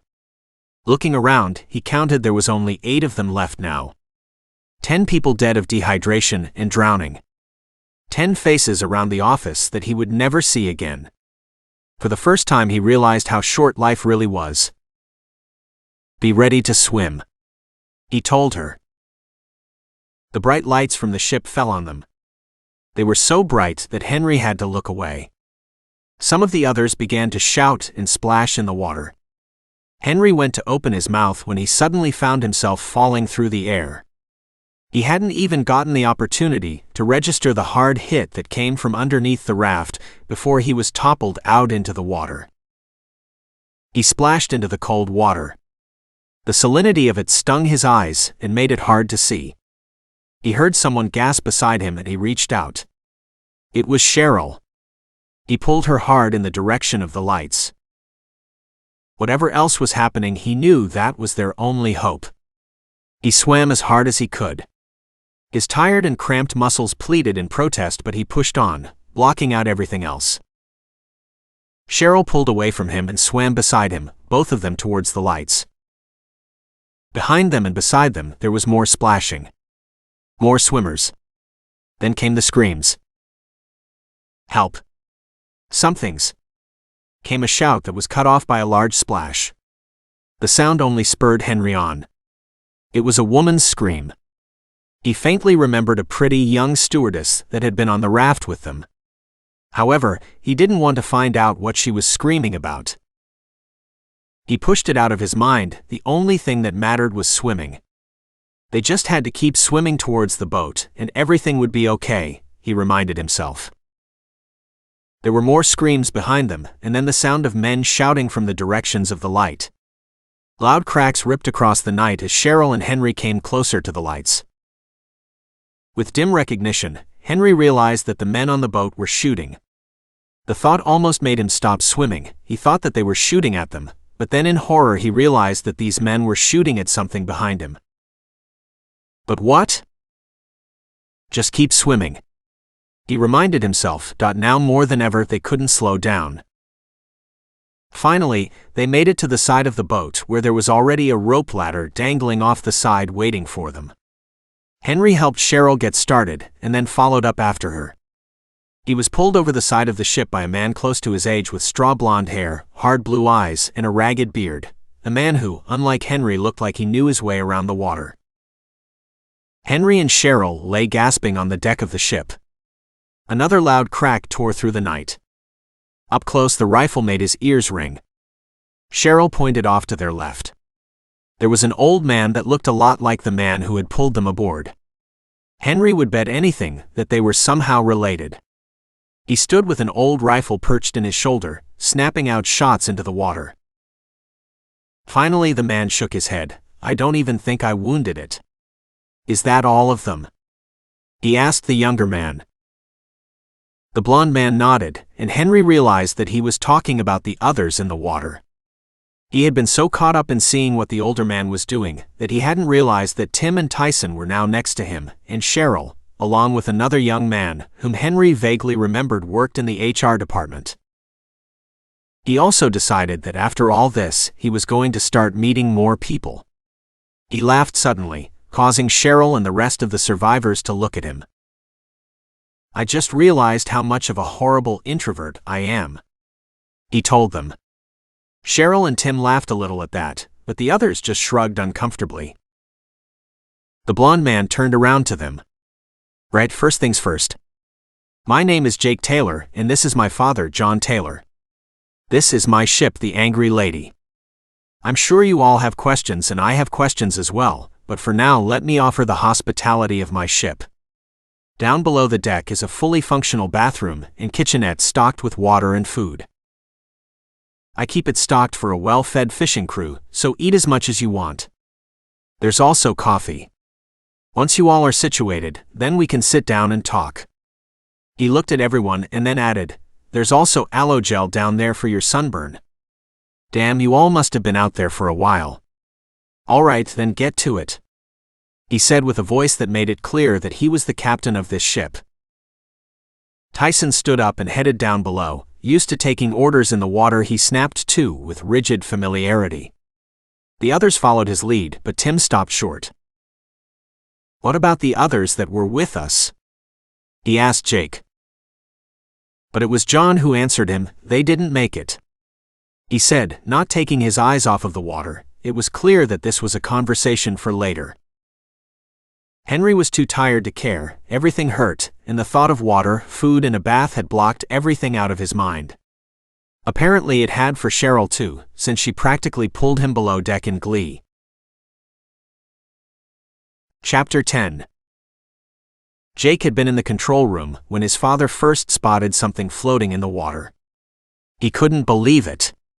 What they'd originally thought was just random debris turned out to be something much more. They had spent most of the day getting out here, following the shark's known feeding patterns as best they could, but since its last attack it had gone quiet, making it hard to track. Jake almost wished for another attack just so they could catch up, almost. Then there was the storm. A freak pressure swell which had wreaked havoc on this side of the Atlantic. Luckily, they'd weathered it fine. His father and him battened down the hatches and made it through. It had been a long night, but they'd been lucky and hadn't taken any damage. Other boats couldn't say the same. For most of the day, radio chatter had been ships checking in or asking for help. More than a few never checked in at all. Jake hadn't thought about going out on the water for pleasure in a long time. For him it was about money, other than that it was the place where his nightmares lived. The weather leading up to the storm had been beautiful, and there were plenty of people who'd been taking advantage of that, on small boats and ships not meant to take a beating. He wondered grimly how many of them would be lost forever, doubting that their shark would be the only one feeding on people for the next couple days. It was nightfall before they made it to the floating debris. John had assumed that by following it they'd find a much larger ship, one possibly in need of help. And while his old man was obsessed with killing the shark, neither of them could turn their backs on a ship that could be in trouble. Out in the open water, that kind of thing just wasn't done. They'd at least check for survivors and call it in to the Coast Guard.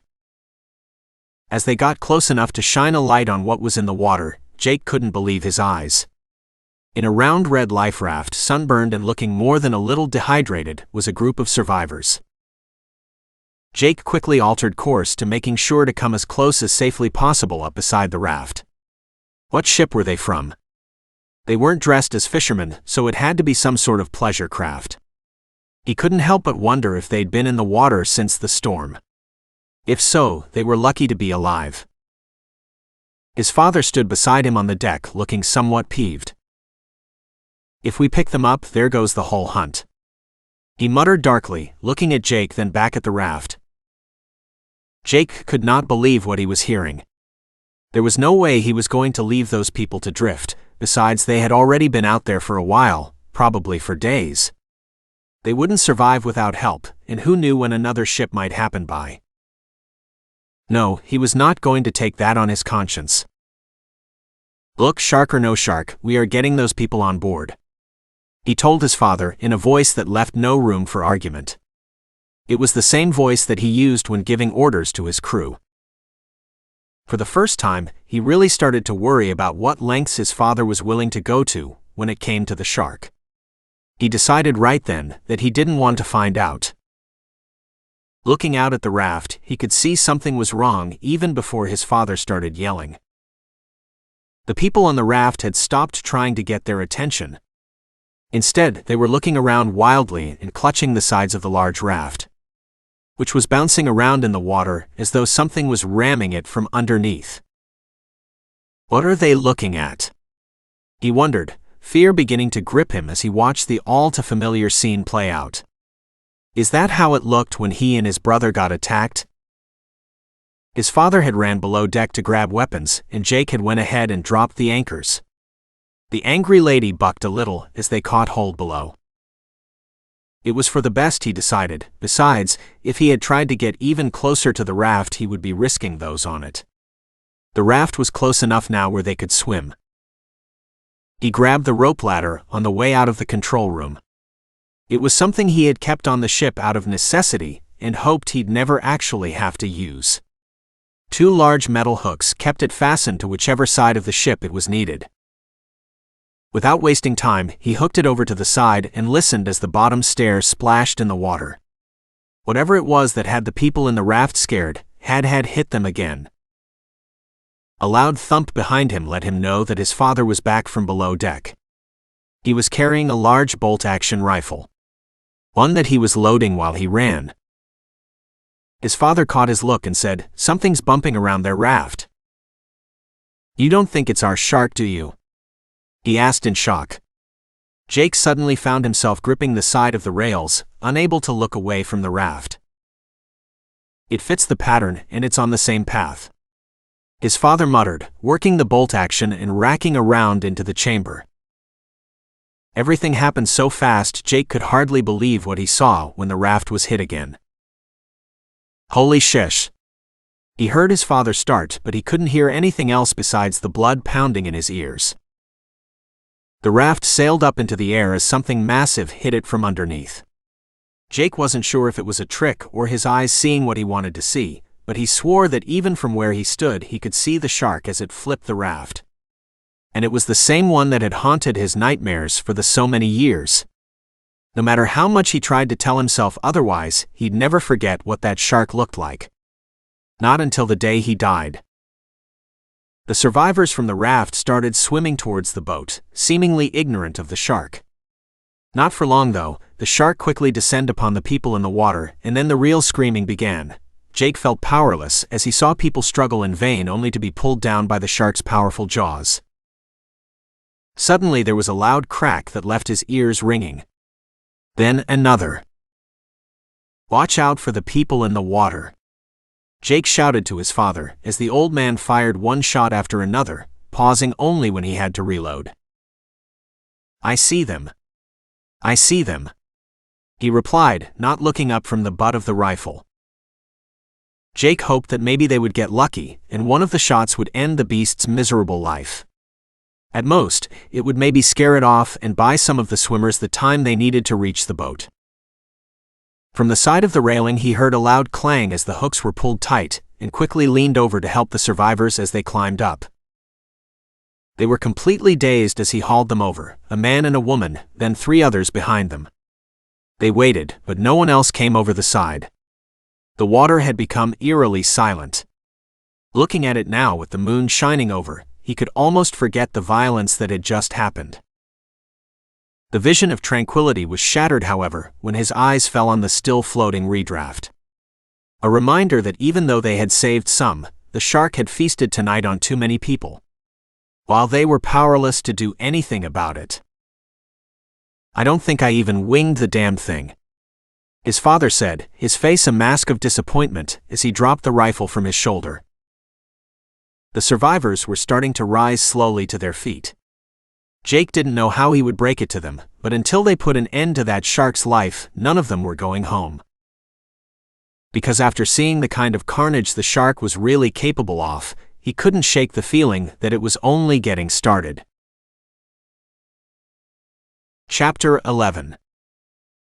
Henry's skin was already cracked and blistered, but at least his legs were no longer cramped in the tiny raft. With a contented sigh, he stretched out his long legs.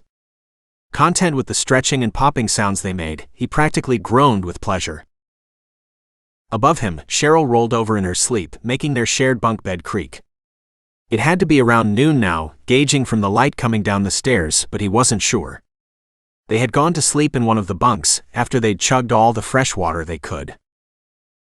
Henry actually finally felt like a person again.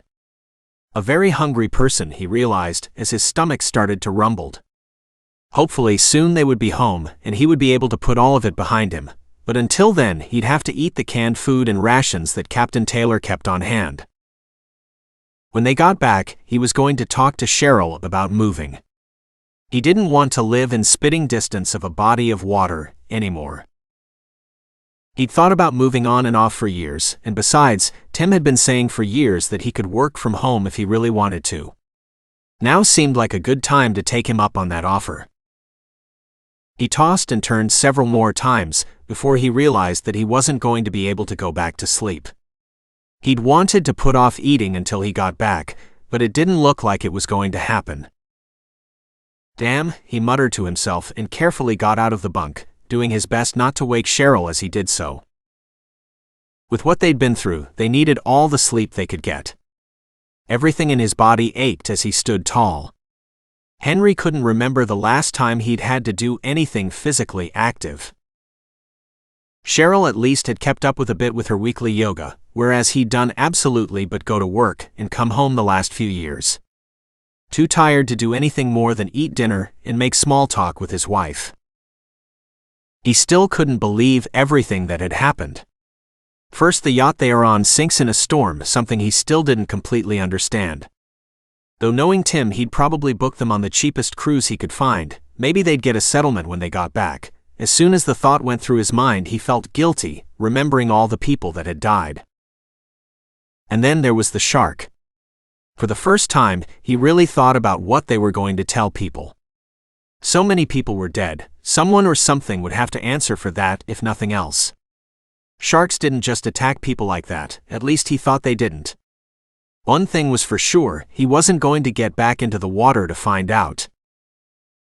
Henry made his way from the bunk area to the galley. There he found Tyson and Tim sitting together talking in low voices, but Henry was more concerned about the empty plates sitting in front of them and the smell of coffee. Wasting no time in getting himself a cup, he quickly stirred in his sugar, savoring the heady aroma of the dark brew. Though he couldn't help but ask, "Has the captain said how soon we'll get back to shore?" Tim shook his head, and Henry noticed that Tyson looked somewhat worried, but he didn't know why. "No, the captain hasn't said much of anything to any of us since breakfast, and neither has the old man," he said, and then as if an afterthought, "There's still some powdered eggs left if you want some." "Okay, thanks," Henry replied, quickly getting back up and making himself a small plate. He made sure to take half of what was left, that way there would be some for Cheryl when she got up. They were cold, and in truth, he had never liked eggs much, but after all he'd been through, he didn't care. He barely tasted them as he shoveled them into his mouth, hoping to stop grumbling in his stomach. "So if the captain hasn't said anything, why the long faces?" he asked, looking at Tyson in particular. "Tyson thinks that we aren't headed back out to sea," Tim said, glaring at the other man. "That's not what I said," Tyson stammered. "What I said was that while we are heading back into the bay from the ocean, we are not headed to any ports or marinas." "How can you tell?" Henry asked, nervously tapping his fingers against the table. Tyson shrugged, because if he was, he'd have done it by now. I've been running with ships in and out of the bay, and into the Atlantic all my life. Long before I was first mate on that pleasure yacht. No, the captain's got no interest in taking us to shore, at least not yet. Whatever they're doing out here, they don't want to be stopped. Tim groaned, as if not wanting to relive this conversation, but Henry was intrigued. But why do you think that is? Come on, tell me. He asked almost pleadingly. Tyson looked away again, and then stared into his own half-empty cup of coffee. Clearly uncomfortable with his own speculation. This is decent-sized fishing ship made for staying in deep water, days in the bay or along the Atlantic. But if it were being used for fishing at the moment, it would have a larger crew than 2 men, and ships like this aren't cheap to run. Every day this thing is out here, it's costing someone a lot of money in fuel. So the question is, what or were they doing out here?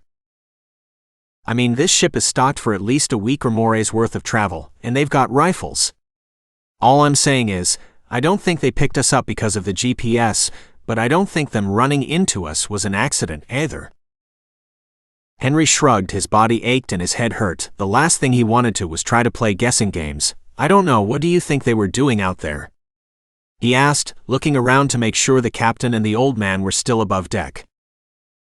Tim slammed his hand down on the table, making them all jump. He thinks that they were out here hunting the shark. Like Captain Ahab after their Moby Dick. He growled. And it's stupid. The last thing we need right now is to hear that kind of crap. We've been through enough without having to worry about our rescuers' motives.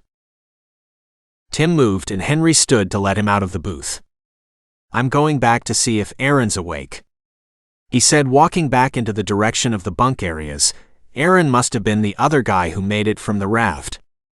Henry felt terrible because, like most of his co-workers and the crew of the yacht, he had no idea who the man was. It was like up until the trip he'd been living his life in some sort of fugue state. Henry and Tyson watched him leave. Already they could see where Tim was beginning to peel. At least he looked a little less red. More than a few of the blisters had popped though, and were starting to ooze. Henry wondered how long his would take to do that, and shuddered. Maybe that was what had him so irritable, Henry thought, realizing that he should also probably be losing his shit about now, but found that he couldn't.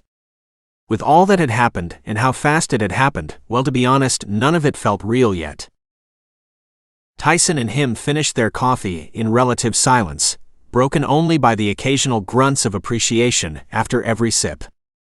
Cheryl woke up a little after Tim had stormed off and finished the rest of the powdered eggs. The other man, Aaron, would just have to fend for himself. Cheryl looked a lot better, certainly less sunburned than Tim and him. Henry realized she seemed to be in some way renewed. He couldn't put his finger on it, but all he wanted to in that moment was wrap his arms around her, take her to bed, and celebrate being alive. Instead, he got up and put his dishes away. I'm going to go up and talk to the captain, Henry told them. That way, instead of speculating, maybe we can get a straight answer. Tyson shrugged as if to say good luck with that.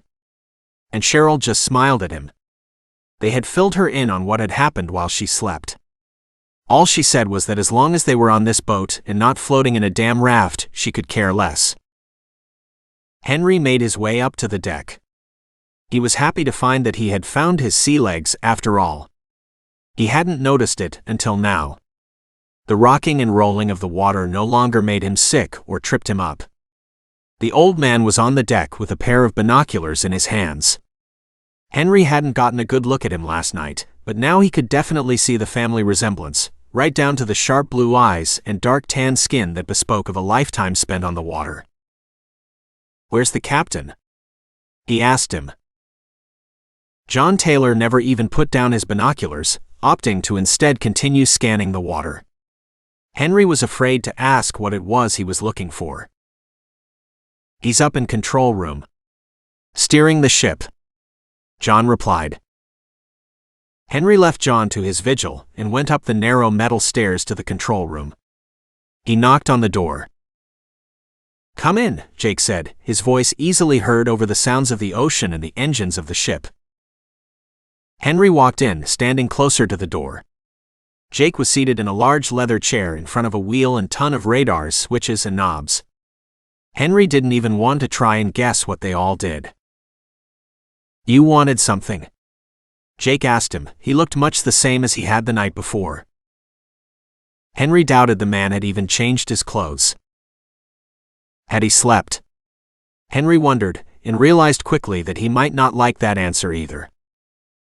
Jake looked at him, waiting impatiently for Henry to ask whatever it was he had on his mind. Henry cleared his throat and looked straight into Jake's stormy blue eyes. "I wanted to thank you for saving us last night." He started, hoping to soften the blow before he asked his real question. Jake sighed. "Think nothing of it. I'm just happy we were in the area," he replied.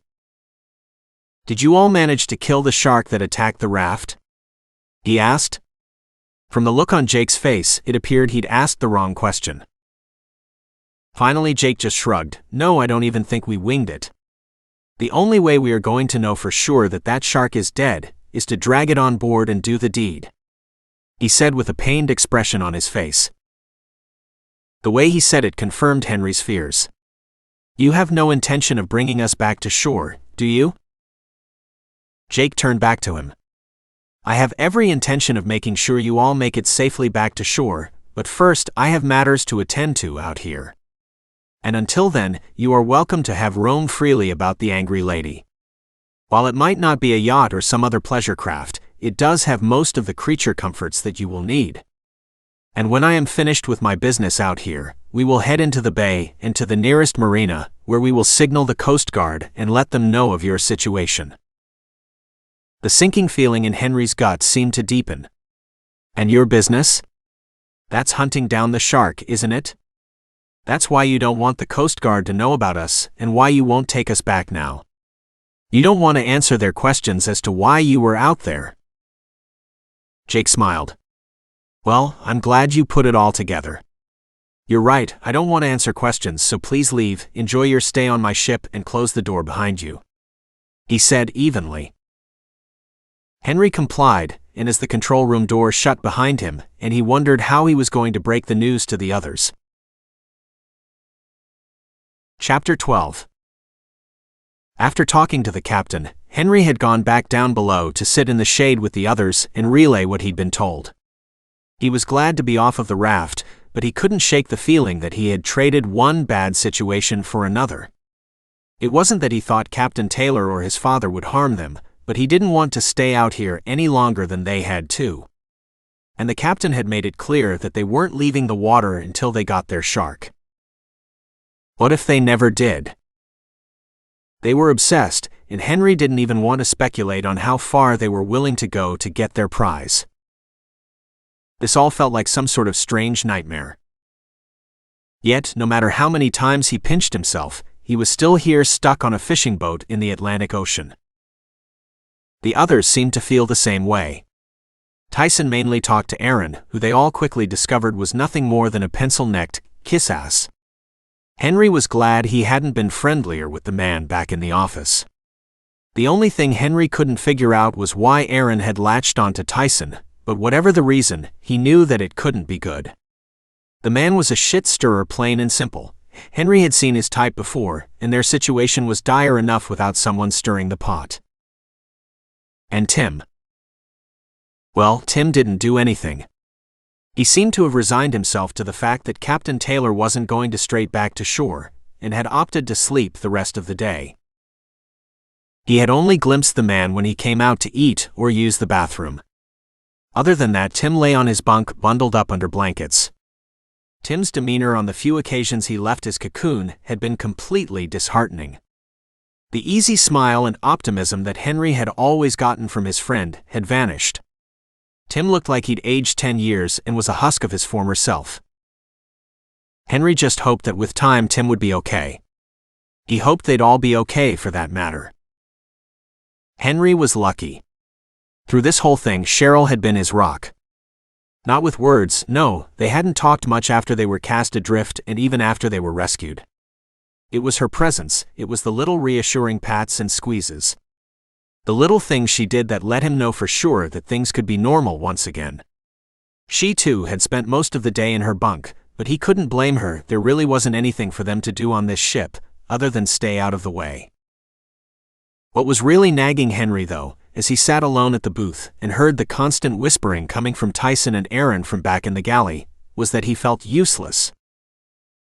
On this fishing boat he was just sitting here, not doing a damn thing, while above deck, two men now held all of their fates resting in the palms of their calloused hands.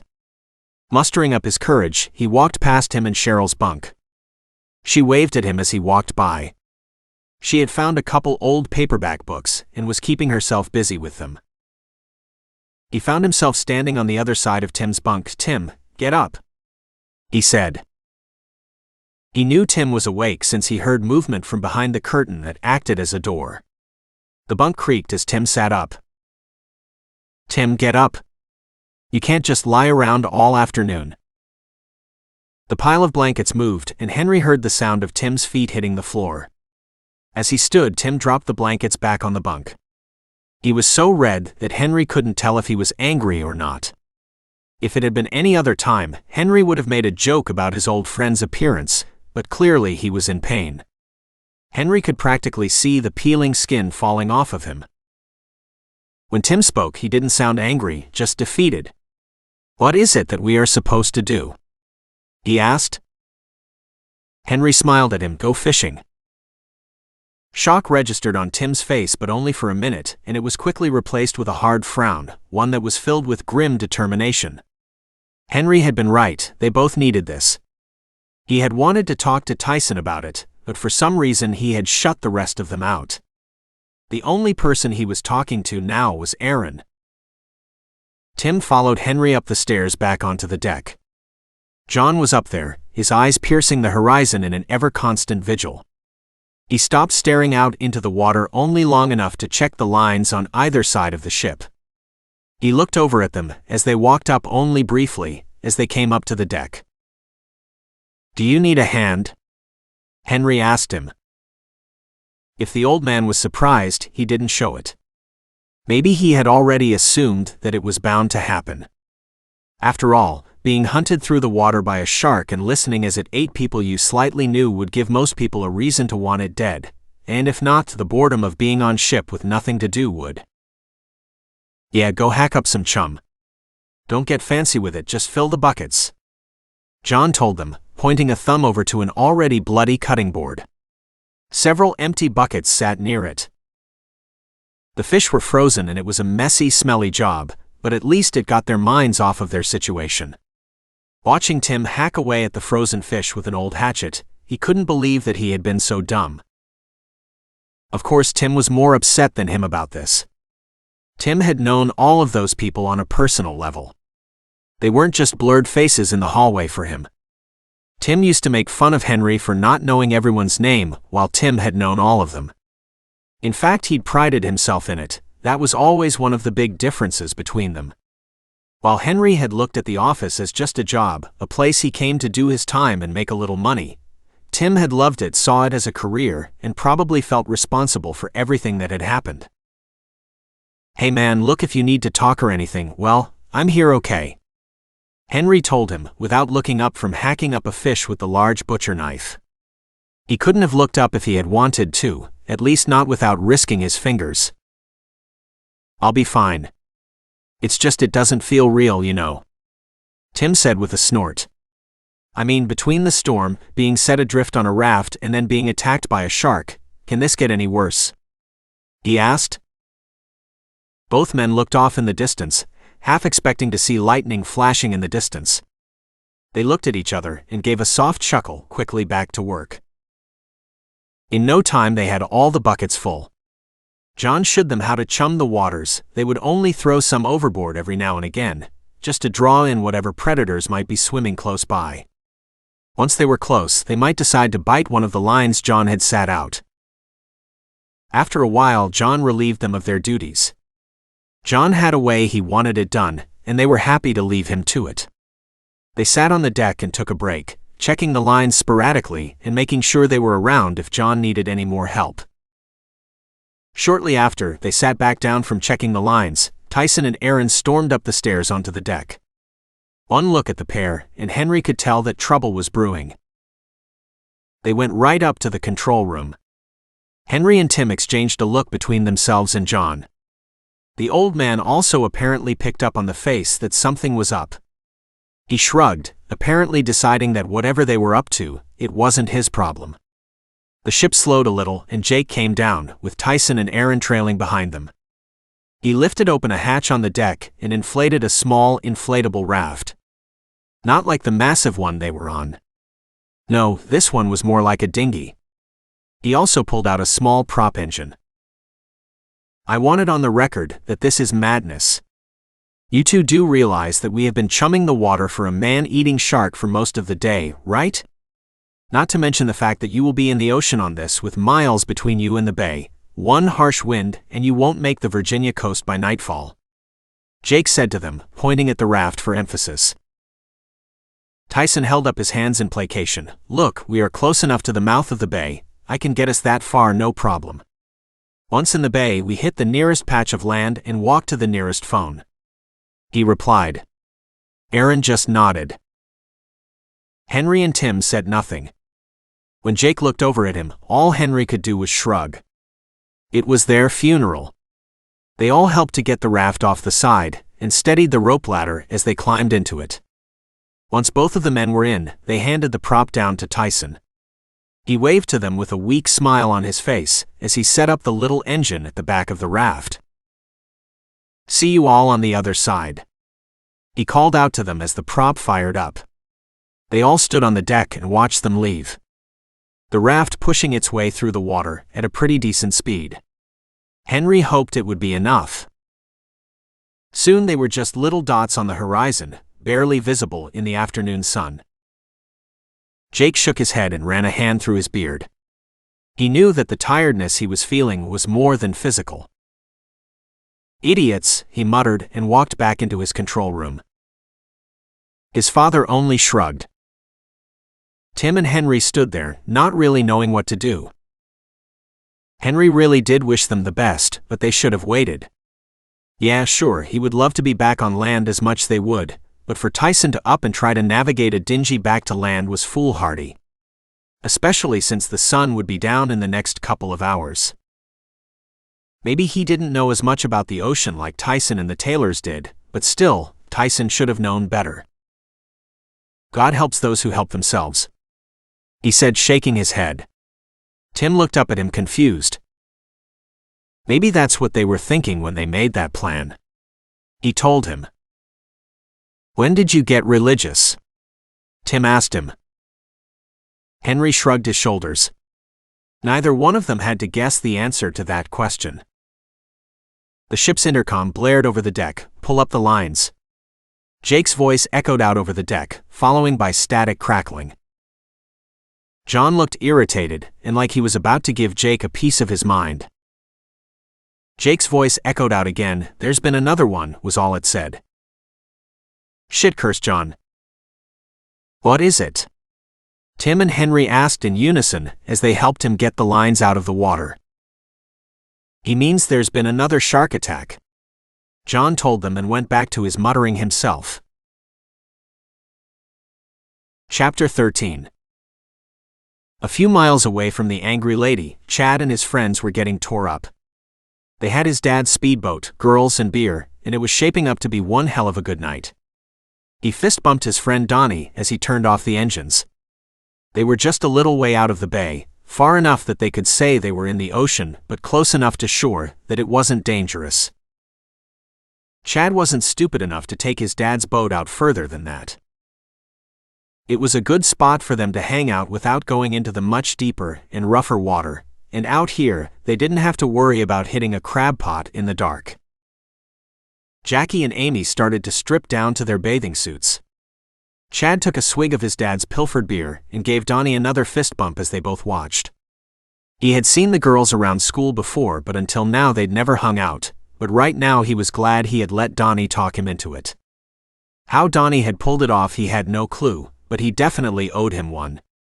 Amy caught him staring and gave him a smile and a wink. Chad blushed and gave her a pathetic little wave in return.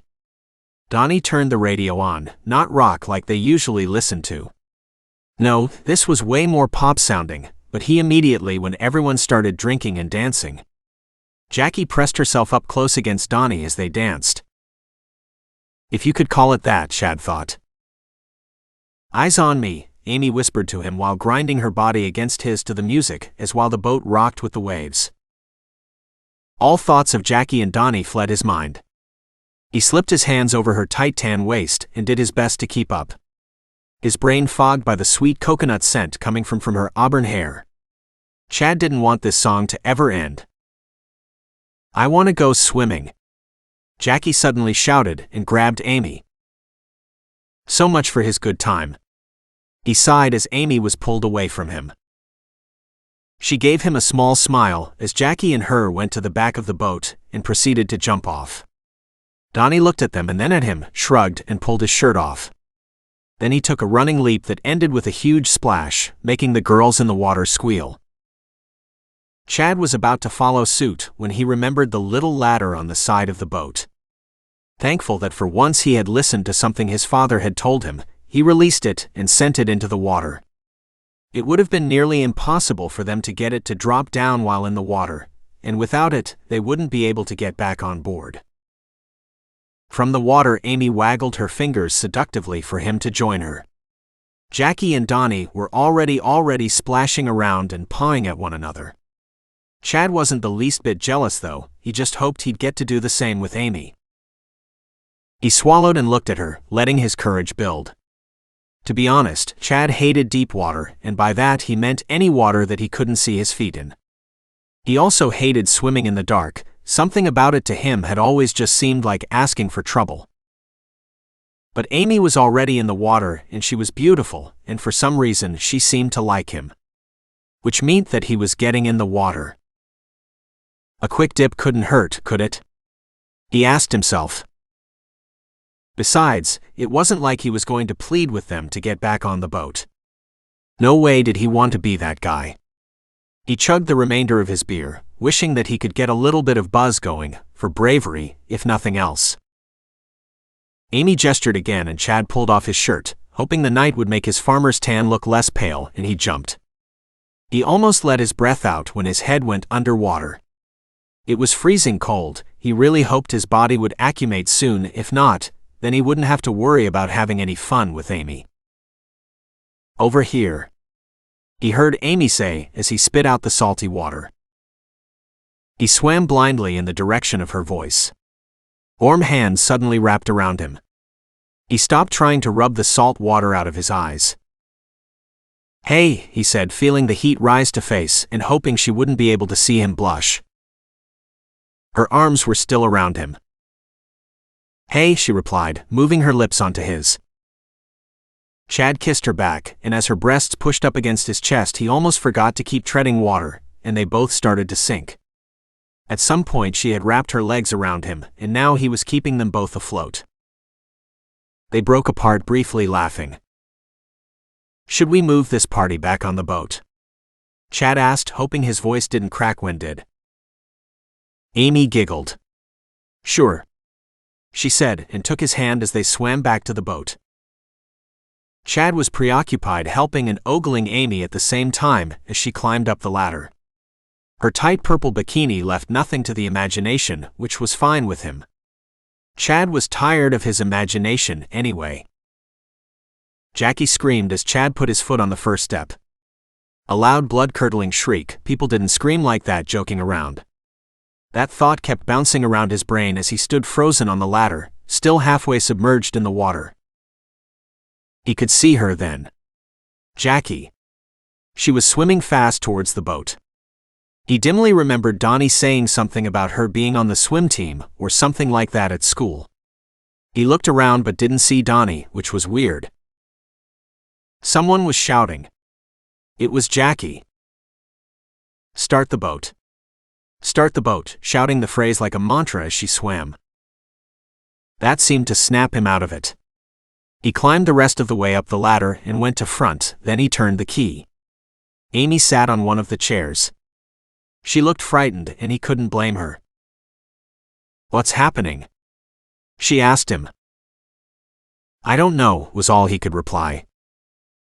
The engines idled, and they both turned around to see Jackie.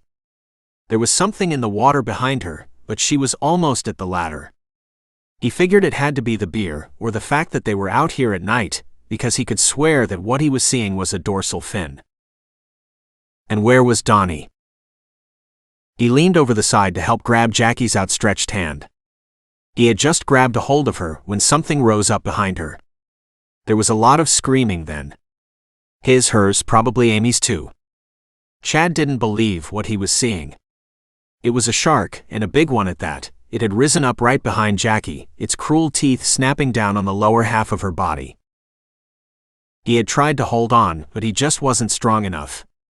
The whole time he was staring into the cold, dead black eyes of the shark as it pulled Jackie down into the water.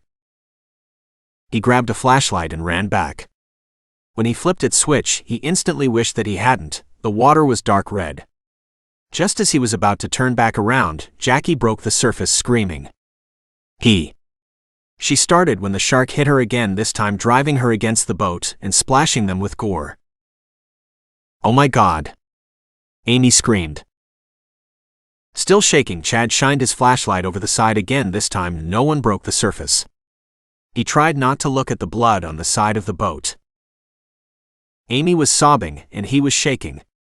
He wanted to lie down and let all of this be a bad dream. No, wait, there was something he could do.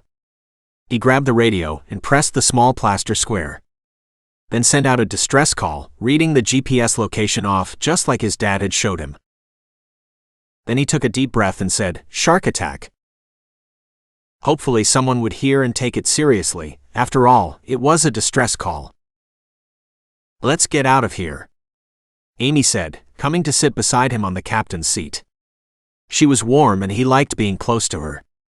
He slid closer to her, taking comfort in the fact that he wasn't going through this alone. Chad also didn't know if they could leave. 2 of their friends were missing. Surely someone would get back to them on the radio, wouldn't they?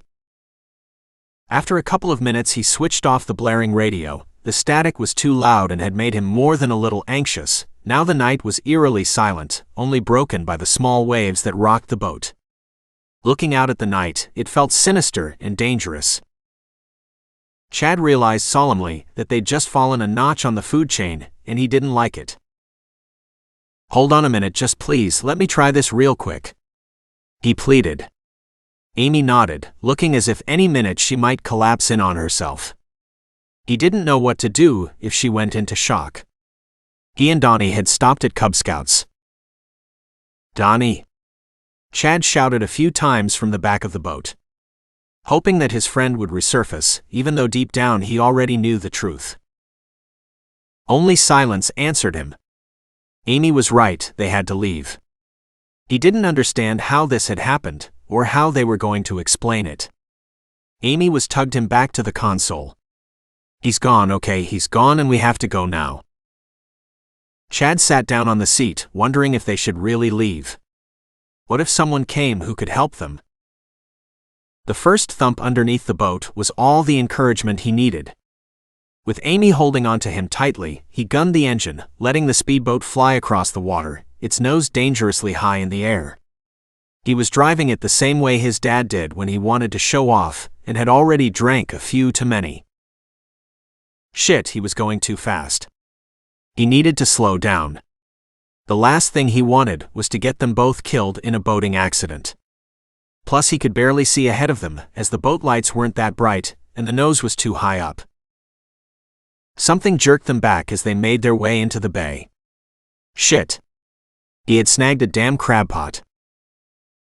Amy looked at him like he was crazy when he brought the boat down to an idle and killed the engines. "What the hell are you doing?" she asked, cradling herself. Tears running freely down her face, he wanted nothing more than to wipe them off and tell her everything was going to be okay, but they didn't have time. And deep down Chad didn't know if anything would ever be okay again. "If I don't get that rope loose, it will break the prop. If it's not already tangled on it, I should just be able to raise up prop, hopefully then it will slide off. If not, I'll cut the rope," he replied. "How will you know?" she asked him. Chad nervously cleared his throat. Normally my dad would make me get in the water to check, but fuck that. He told her, seeing Jackie's outstretched hand in his mind right before she was dragged under. He shuddered. So instead, I'm going to lean off of the side and check it. Can you hold my legs? She nodded. He pulled out the little hunting knife his dad always kept on the boat. It was a little rusty from the constant exposure to salt water, but he prayed it would do the job. Leaning over the side, he gulped as he came closer to its fathomless depths.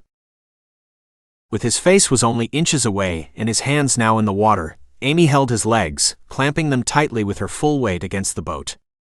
With the knife clutched tightly between his teeth, Chad felt around until he found the prop. To his relief, it was good. The engine had snagged the line, but it hadn't become twisted up in the propeller like he feared. With one hand he took the knife out of his mouth and called back. Hey, pull me, he didn't get to finish. There was a heavy pressure followed by a pull on his right hand which still clutched the knife. He looked down at the culprit. Being so close, he could make out its football-shaped head. It was massive, but it wasn't a great white. He knew that much from his high school oceanography class. He didn't know why that was important. Chad wondered if he was in shock. His arm hurt as it kept swimming. There was a sharp searing pain. And then he was aware of the blood pouring down his arm from the place where his hand used to be. But Chad couldn't understand what his hand was doing in its mouth. Is this what shock feels like? He wondered again. Someone was screaming. Maybe Amy. Maybe him. Just as soon as it appeared, the shark had vanished.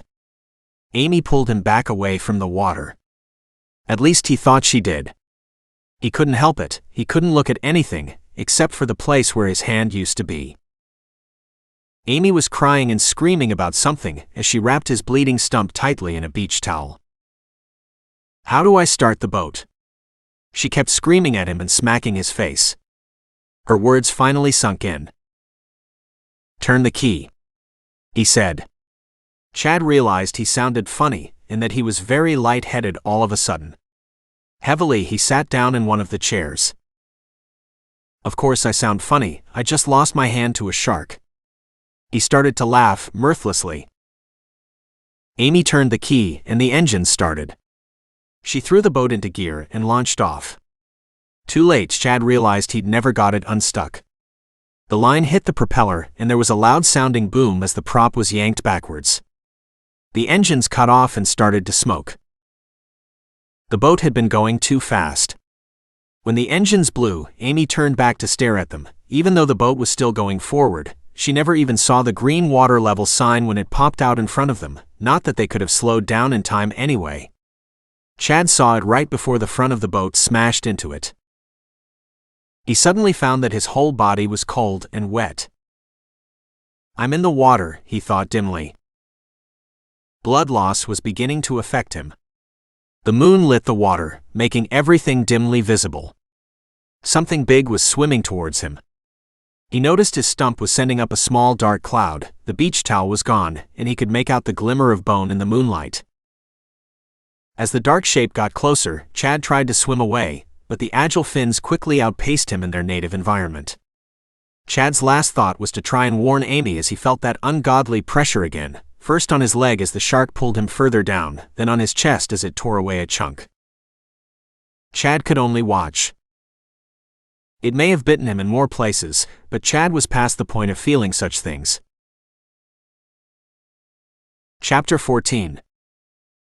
By the time the angry lady got to the scene of the accident, they were already too late.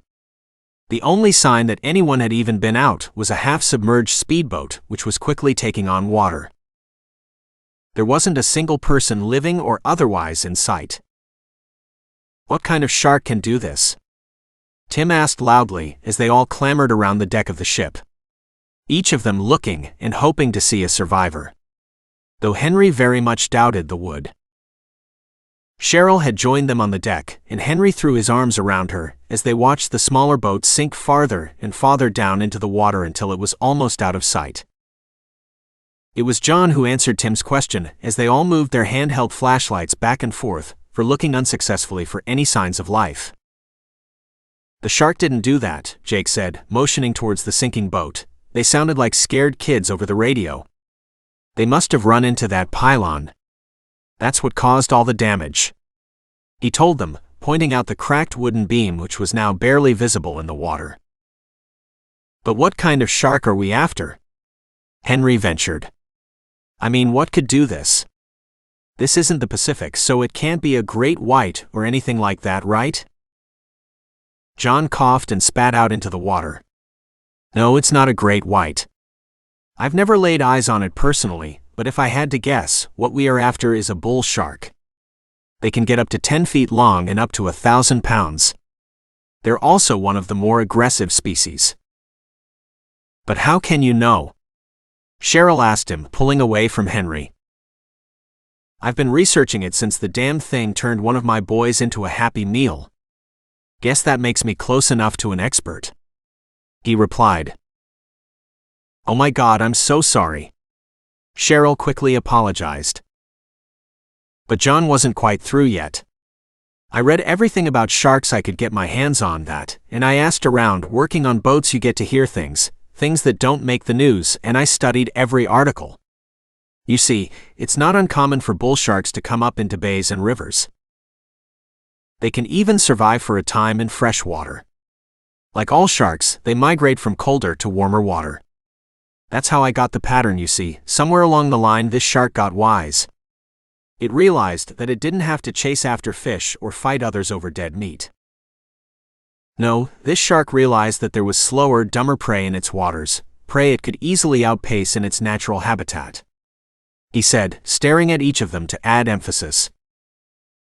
Wait, Henry said, you're saying this shark specifically hunts people? He asked, dumbfounded. John waved his hands. Of course that's what I'm saying.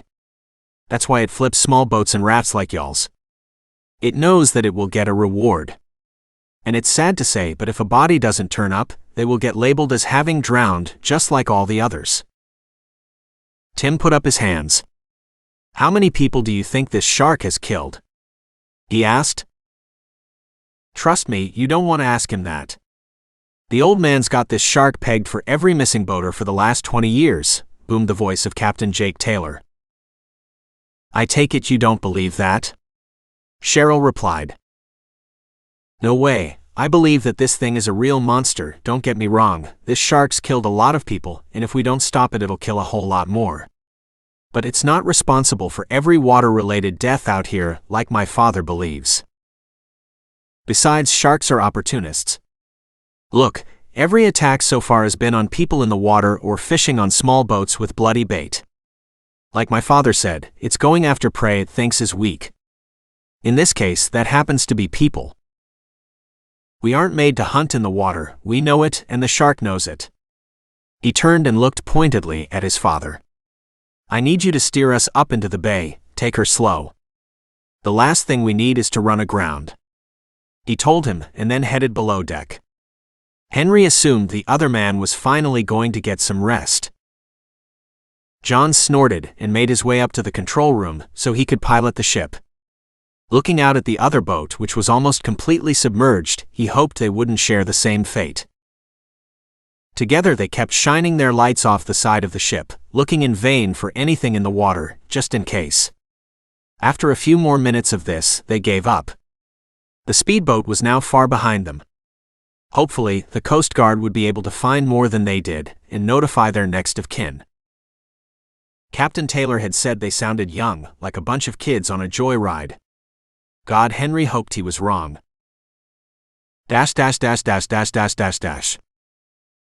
Something was nagging Cheryl, but she couldn't quite put her finger on it. She had spent most of the time below deck reading or pretending to read. So much had happened, and to be honest, she wasn't sure how to process everything she was feeling. And the last thing she'd wanted was to have to talk about it. The last few days had been a nightmare, and now they'd been shanghaied basically into helping out with this insane shark hunt. She'd been in the water. She knew the fear of knowing that predator was right behind you. Henry and her had been lucky, and she knew that, if it had wanted to, they never would have been able to make it to the boat. Yes, they'd been lucky that they swam faster than the others. she thought darkly. And now they were going to what, hunt it? Kill it? How far were these men willing to go? She wondered. Part of her had wanted to leave with Tyson. He had held it together on the raft and seemed like a good man. She knew that if she'd pressed the issue, Henry would have agreed to it. But she didn't like Aaron, something about him rubbed her the wrong way. She also wasn't going to get into another raft, not while an honest-to-God man-eating shark was out there looking for prey. Across the deck she looked over at her husband. When she looked at Henry, she no longer just saw a middle-aged, overworked man who did nothing but work and come home. Instead, he reminded her of the man she had first fallen in love with, a man who wasn't afraid to take action when the time called for it. She couldn't remember at what point he had sunk in on himself and lost his ambition. He had got to the point where he never wanted to leave the house for anything other than work. The only thing that had been more stagnant than his career had been their love life. And I hated him for it, she thought guiltily. Not that the blame was all his, things hadn't turned out how she'd thought they would after college either. And in some of his failures, she saw her own and punished him for it. Cheryl almost dropped her light when she realized what was bothering her. Henry! She yelled over to him. What's up? He replied, looking up sharply from the water and crossing the deck over to her. What about Tyson and Aaron? Henry and Tim looked at each other confused. What about them? Henry asked. They are in a small raft trying to get to shore, right? Based on what John said, wouldn't that make them the ideal prey for this shark? She asked. Henry and Tim both cursed at the same time. I'll go tell John, Tim said, running towards the control room. Henry turned off his light. They are still several hours ahead of us, maybe they have made it by now. Henry said, sounding as if he were trying to convince himself more than anyone else. Cheryl shook her head. I don't know, it's such a small raft and that little engine, if they aren't there by now, they've probably run out of gas. Or are at least close to it. You don't think they planned it this way, do you? She asked, wrapping her arm around him and pulling him close so they could talk quietly together. What? Like letting them leave to use them as bait? He asked incredulously. She didn't say anything, instead she watched as Henry's face flushed. I don't know. I mean, sure, it was crazy to let them leave, but they'd forced the issue. I'd hoped they'd done it to keep peace on the ship. Besides, Tyson is a seaman, and he seemed confident about his ability to get that raft to the shore. He rambled lamely. You don't sound sure. She replied grimly. He sighed. Because I'm not. I don't know, all I know is that I won't let anything happen to you. You and me are going to be okay. We're going to get through this. Promise? He pulled her into a hug. Promise? He whispered as the ship began to change course. Chapter 15. The night was calm as they made their way slowly across the bay. Tyson held the throttle all the way down, the little engine pushed the raft as fast as it could. He knew that soon it would sputter and die, but at least they had solid land on either side of them. All they had to do now was decide which shore they wanted to go to, Virginia or Maryland. Which way do you want to go, Aaron? Keep in mind we don't have too much gas left. He asked, stopping what he was doing for a moment to look over at Aaron and wondering for the 100th time how the hell he had let that man talk him into this. The other man had been absolutely no help the entire time. Tyson would have been better off if he'd done this on his own. Part of him wondered if they shouldn't have just stayed on the ship with the others. Maybe they would have been fine back on that fishing ship, but he hadn't felt like standing around on that deck while Captain Jake Taylor and his father chased around their own personal Moby Dick. From the moment they were pulled on board, he knew the reason those two were out here. They had that faraway look in their eyes of men obsessed. Which was why when Aaron had suggested asking for a lifeboat, he had given in so easily. Aaron sat there, his beady eyes glancing back and forth. Which one's closer? Tyson snorted and made his decision. They had passed by Cape Charles at least an hour ago, he was sure of that. He decided on Virginia and took a hard left, aiming for a bright bobbing and blinking buoy. If they were lucky once they hit the shore, they should be close to Portsmouth or Newport News. But he knew damn well he was guessing and grasping at straws. There weren't enough lights on the coast out here for them to be around either of those two cities. This had been a terrible idea. He was the first mate on the yacht, one that did pleasure cruises in the Atlantic, not some adventurous seafarer like he imagined himself to be. The way his luck was going, they were more likely to wash up in a state park than anywhere near an actual city, but at least it was the closest landmass for them to hit. Personally, as long as there was land at this point, he didn't care. He just wanted to be out of the water. The calmness of the water had helped them to make a great time, so perhaps his luck wasn't all bad. If it had been rough out, they would have been completely screwed. This little raft would have flipped or been blown, of course, hours ago. Aaron cleared his throat. I'm glad we didn't stay out there with them, even if we end up having to swim to shore, he said with an exasperated sigh. Tyson looked over at him. Why do you say that? I saw that thing, man. Aaron replied, putting his head in his hands. I was the last one pulled aboard, and if I had been a little bit slower, it could have been me. I could have been that thing's dinner. Tyson had been trying his best to forget about the shark.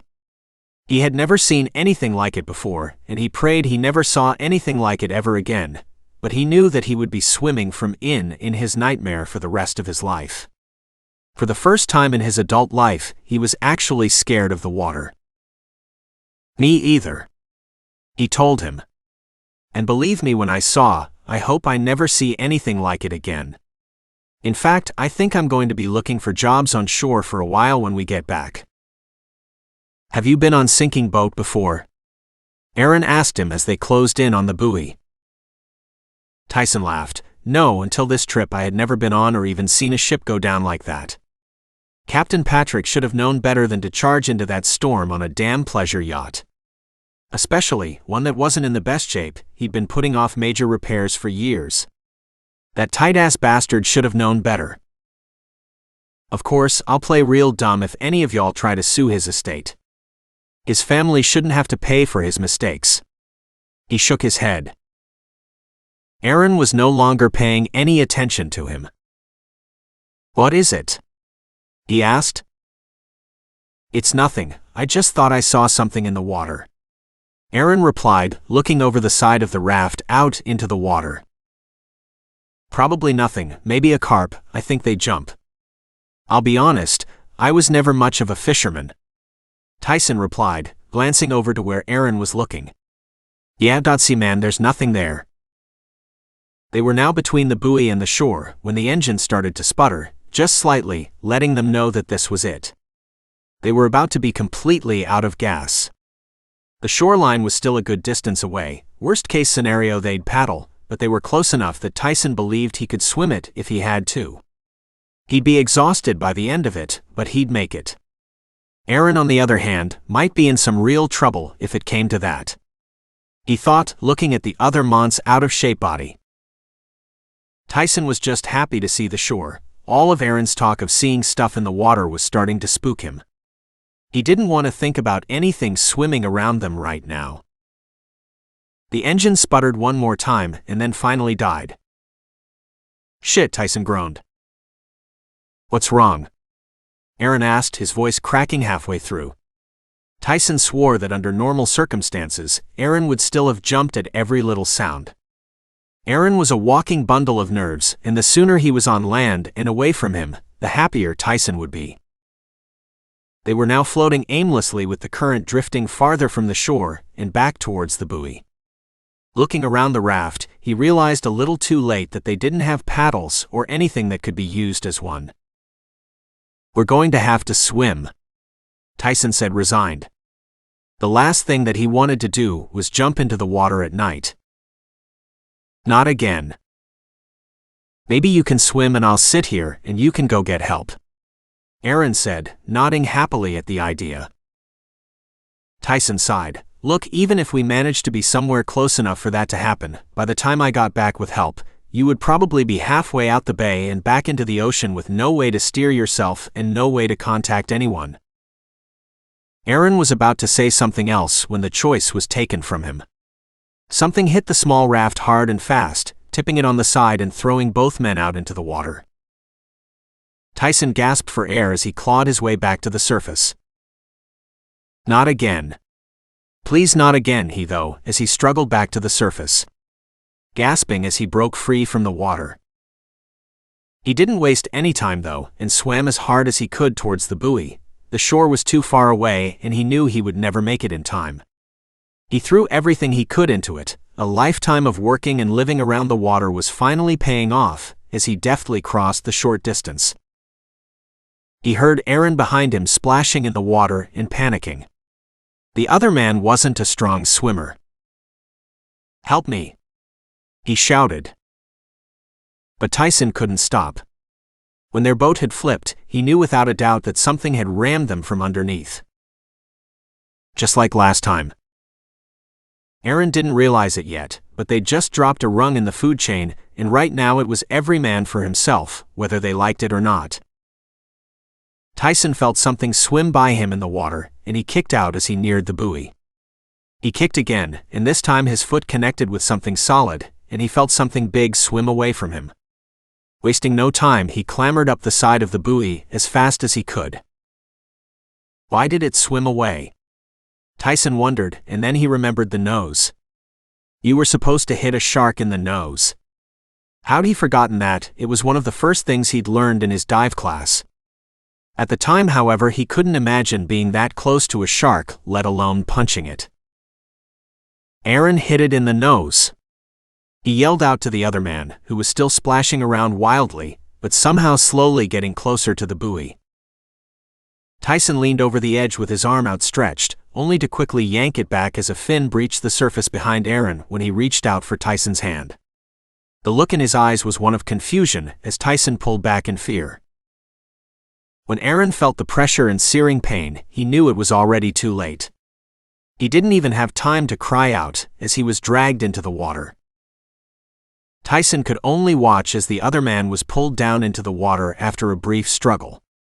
He then pulled himself further onto the buoy, grasping onto it for dear life. He knew it was still down there circling and waiting for him to make a mistake and wind up back in the water. Eyes wide open, he clutched tighter onto the rails. One thing was for sure, it was going to be a long night. Tyson thought miserably. Chapter 16. They continued to throw chum off the side of the ship as they made their way up the bay, all of them vigilantly looking for any signs of the raft. So far no sharks had made an appearance, and the only things coming up to eat at the chum were large skates that glided up alongside the ship. "Damn," John muttered for the 1,000th time and took another swig from his hip flask, the only sound to break the silence while they all worked. "Hey Henry, we're getting low," Tim shouted over to him.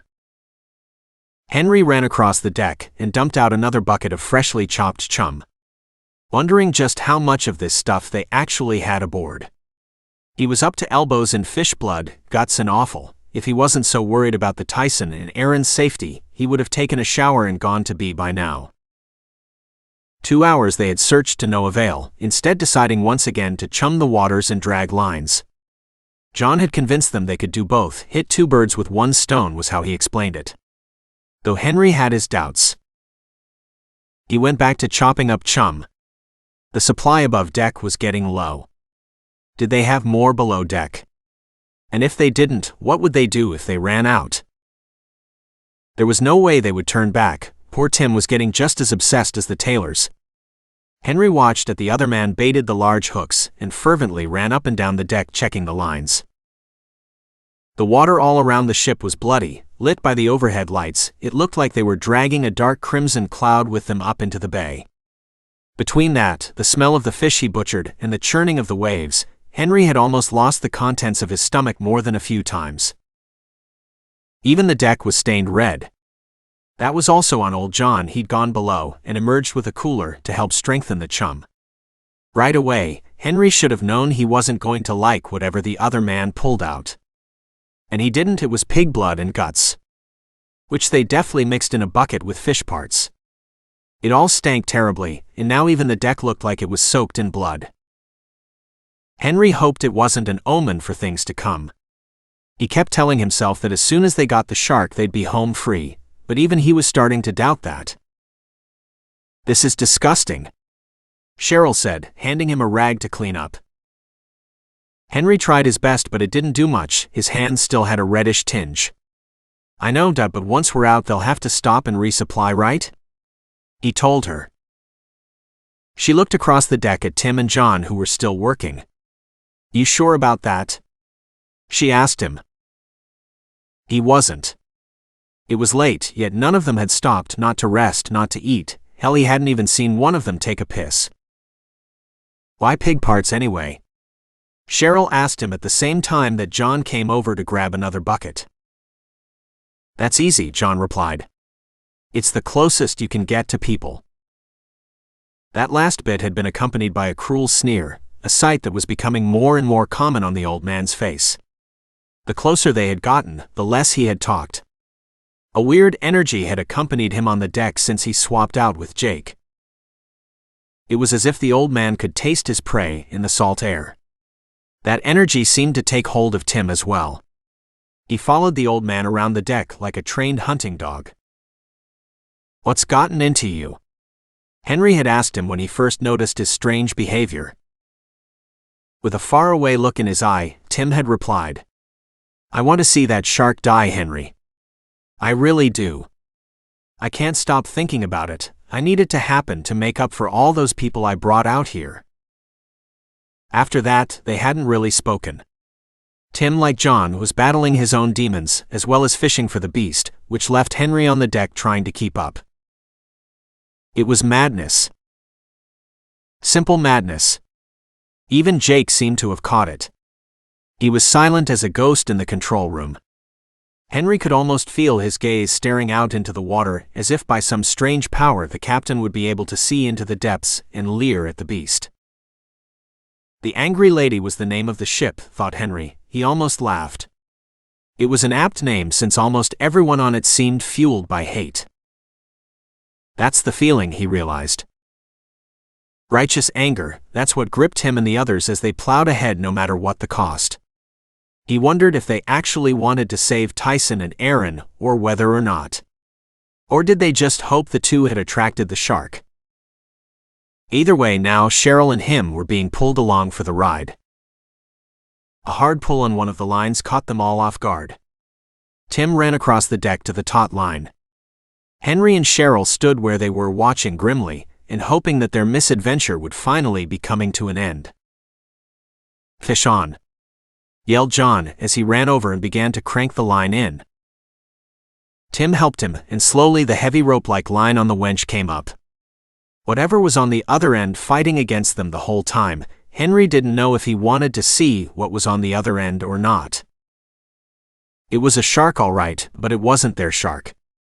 No way, this one was much smaller. John spat in disgust as he looked at it wiggling around the deck. Tim held the shark down while John deftly removed the hook. Henry watched the whole spectacle, shocked at how much nerve both the men showed. Even a small bull shark was big enough to take a hand off, especially if that hand was groping around its mouth for a hook. When they tossed it back in, the shark swam lazily, splashing around. "It's just getting its senses back," John told them. But as they all watched off the side of the deck, something else happened. With the spotlight pointed at the water where they'd just released the shark, the waters began to splash violently and turn red. John ran to grab something from below deck while the others watched. "What's happening?" Tim asked, watching in shock as the shark floated up to the top of the water, obviously dead. Something had ripped chunks out of it and bitten almost in two. Henry had a nagging suspicion, but didn't want to voice it. He had watched a documentary on sharks and knew that they would readily feast upon their own kind, especially one that was showing signs of distress. "Bigger shark!" shouted John in obvious glee as he ran back to the side, holding aloft what Henry could only call an honest-to-God harpoon in his right hand. It was attached to a coil of rope that he tossed to Tim to tie off. Poor Tim stood there in shock as John reared back his harpoon and threw it with all his might. His timing was perfect. Just as he threw, the much bigger shark had resurfaced to devour the smaller one. The harpoon flew through the air and planted itself in the shark's side.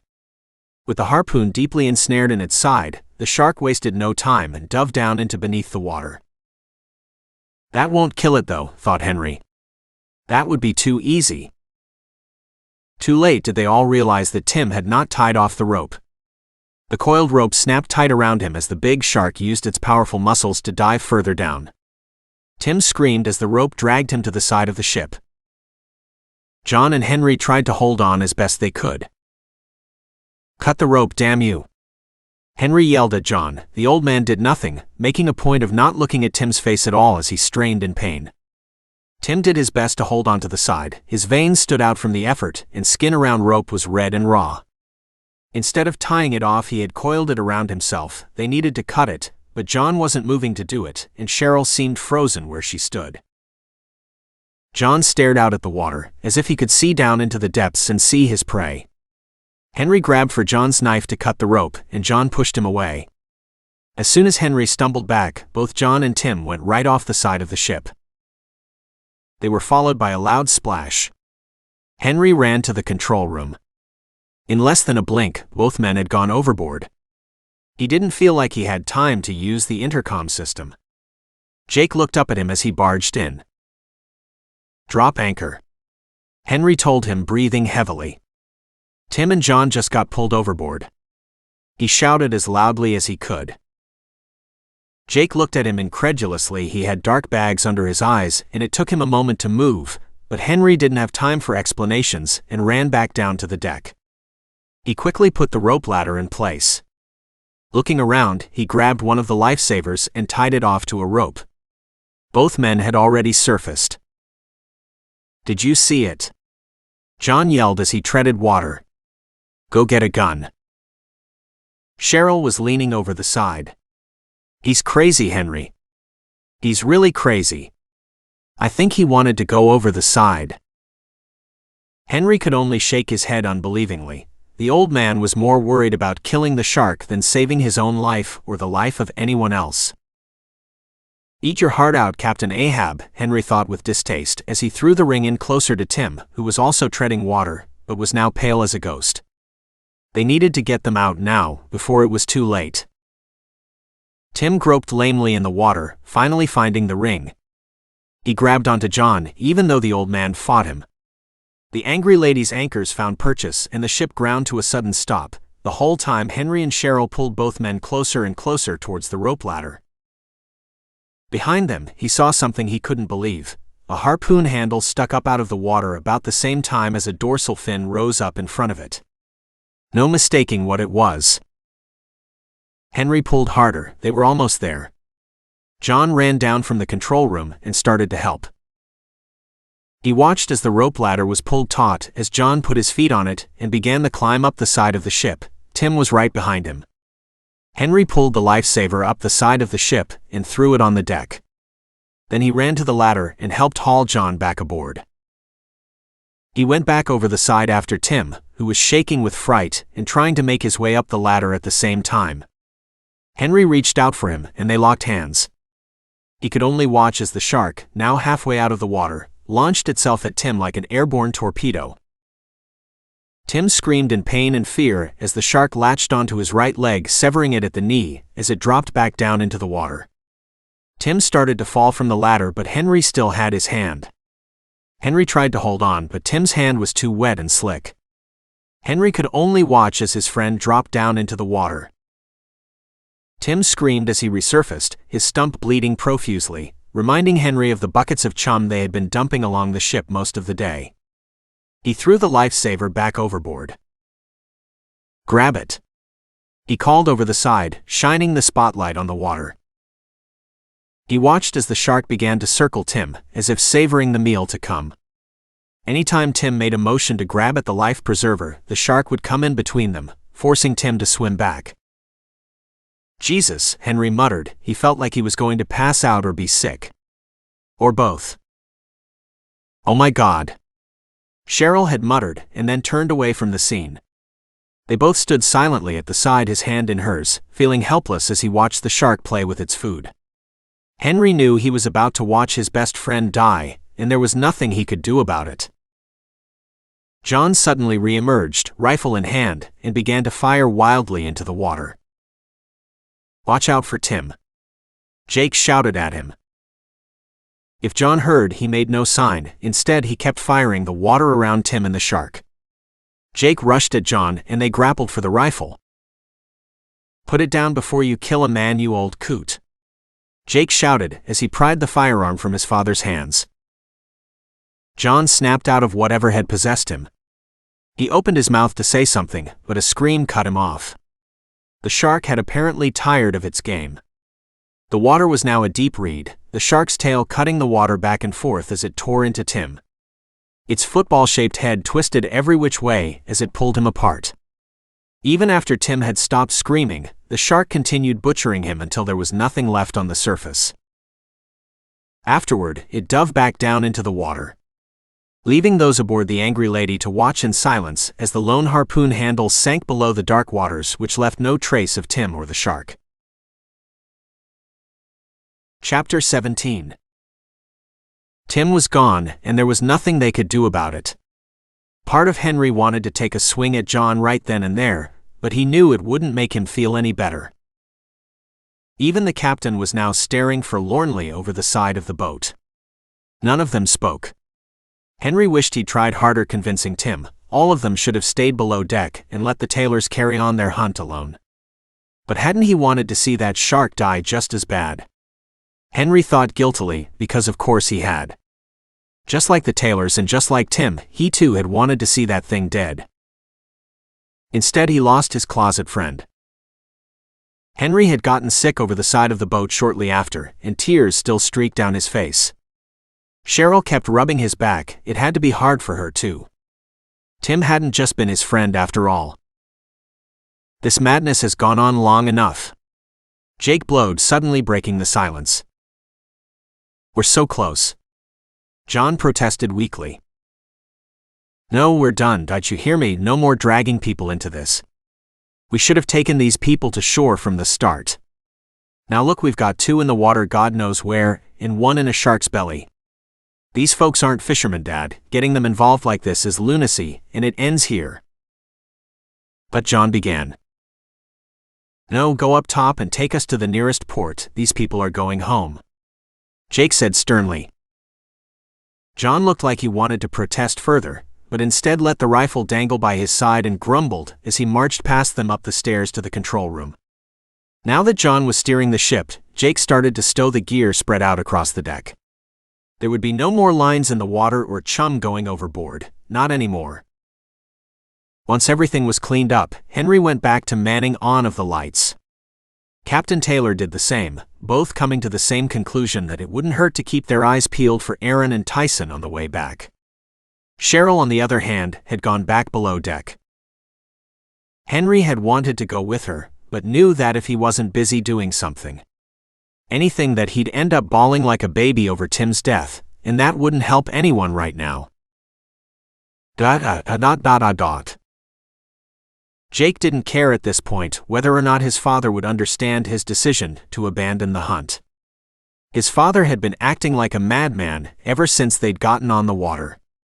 Sure, Jake wanted revenge, wanted to end the nightmares that had plagued him since he was a child, but his father needed it on a level that even Jake couldn't understand.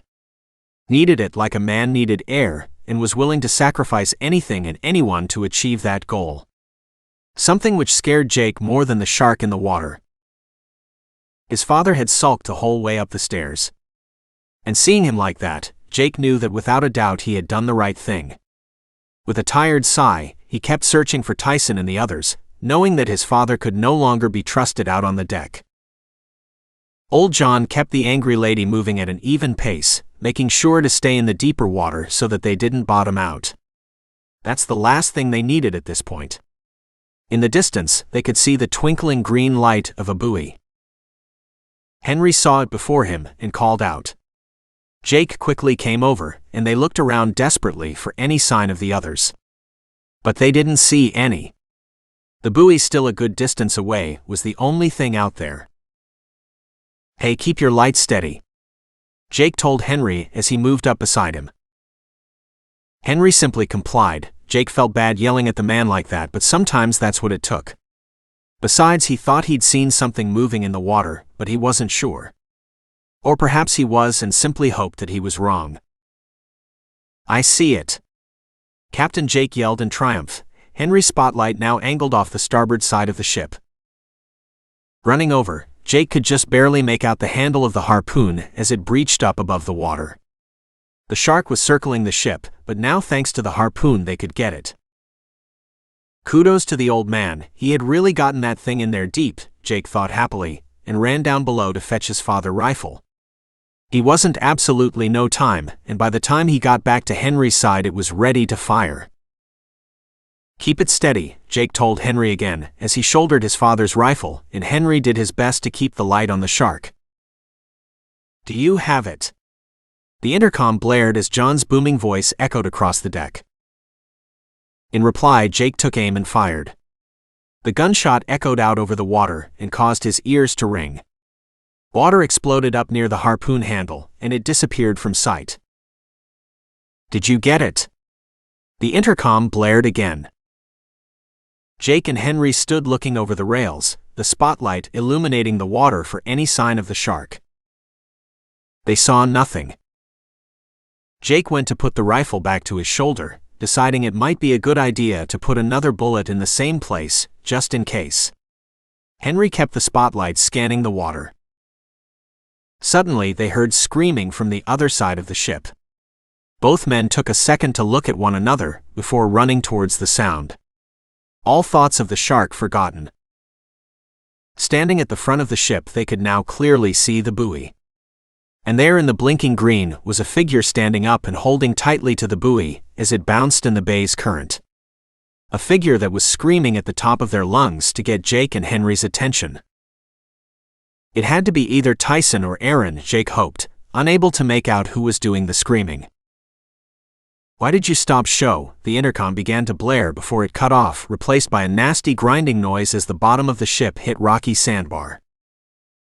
Jake grabbed Henry and the rail just as the worst of the shaking began. He knew what had happened, even if he didn't want to believe it. His father, so eager to get the shark, had stopped paying attention to the depth finders up in the control room, and the ship had paid the price. Jake swore if they were lucky, they'd be able to make it to the other side. If they were really lucky, they wouldn't be taking on water when they did. Still clutching the rails, both men were thrown forward as the ship began to list hard to one side. As it did, they both slid down to the lower side. Before he could grab hold of the other man, Henry was thrown hard on the rails and went over. Jake grabbed him just before he went overboard, only to go over with him. Jake had one hand on the rail and the other on Henry, unable to pull himself up, and unable to let go. They hung there tentatively as the ship finished cresting the sandbar. It entered the deeper water with the groan still listing to one side. Jake swore again as smoke began to rise in the back of the ship. And when it didn't right itself, he knew what was happening. The angry lady was sinking, his pride and joy was now taking on water, and there was absolutely nothing he could do about it. Even worse in a way, all of this was his fault. He looked down at Henry, who met his eyes and nodded. Then, taking a deep breath, Captain Jake Taylor let go of the rail. Chapter 18. Henry panicked as soon as he hit the water. He was all too aware of what was waiting for them down there. He pumped his legs as hard as he could, pushing himself up from the water and back up into the night. For a moment he forgot what it was he was doing as he saw the ship. The angry lady didn't look good. She was listing to a side, and even from where he was, he could tell it was taking on water. Soon, it would suffer the same fate as the yacht it had rescued them from. Cheryl! His mind screamed. His wife was still on the ship, and it was going down. Plus, there's still a shark in the water, he reminded himself, and swam faster. He swam purposely, praying that the shark was far away from them. Even he wasn't optimistic enough to think that any of Jake's shots had hit home. And even if they had, he wasn't sure that anything could stop that shark. Swimming to the listing side of the ship, he was able to grab onto the side rails and pull himself over the side. Water was rising on the deck and pouring down the stairwell that led below. The ship groaned and started to roll harder onto its side. Henry scrambled to hold on, and as it slowed, he made his way to the stairs. He groped around the entrance of the stairway, finding it hard to navigate while the ship sank slowly down on its side. With his hands and arms fully outstretched, he pushed himself down into the darkness of the belly of the ship. "Cheryl!" He called out again, praying for an answer. He waited several seconds for a reply as more and more water rushed past him. Already he could make out a significant amount of flooding in the kitchen area, at least what he could see in the flickering lights. "Cheryl!" He cried out again. "Where are you?" He splashed through the kitchen, feeling like he was in a funhouse the way all the bolted-in furniture angled from the walls. The water was now up to his waist, with more pouring in. Out of the corner of his eye, he saw a red bag. It had a little cross on it. When they had gotten aboard the yacht, he remembered Tyson's safety brief. He had shown them all a bag like this and what it contained: emergency supplies, bandages, water bottles, and more importantly, a flare gun. Yes, Henry thought, that could definitely come in handy. He didn't have much time. He needed to find Cheryl now and get out of here. He grabbed one of the life jackets and put it around his neck. Cheryl might not be able to swim on her own. God knows he hoped she wasn't hurt. "Please, please be okay," he kept muttering to himself. The sound of someone coughing came from down the hall. "Cheryl!" He moved as fast as he could, sloshing through the water with every step. In the back there was a small bathroom. The door had water pouring in, and as he got closer he could hear someone pounding on it. Cheryl was there, looking around wildly, coughing and sputtering through the crack in the door as the water continued to pour in. There was cut on her head, and she looked at him wildly, fear and panic spread across her face. They both knew that if she didn't get out of there, then she was going to drown. "What's happening?" she asked him, still coughing up salt water. "We're sinking," he replied, moving to her and knelt on the other side of the door. As she pushed from below, he pulled, straining against the weight of the water which was now up to his stomach. Even working together, they couldn't get it all the way open, but it was enough, and she was able to slip out.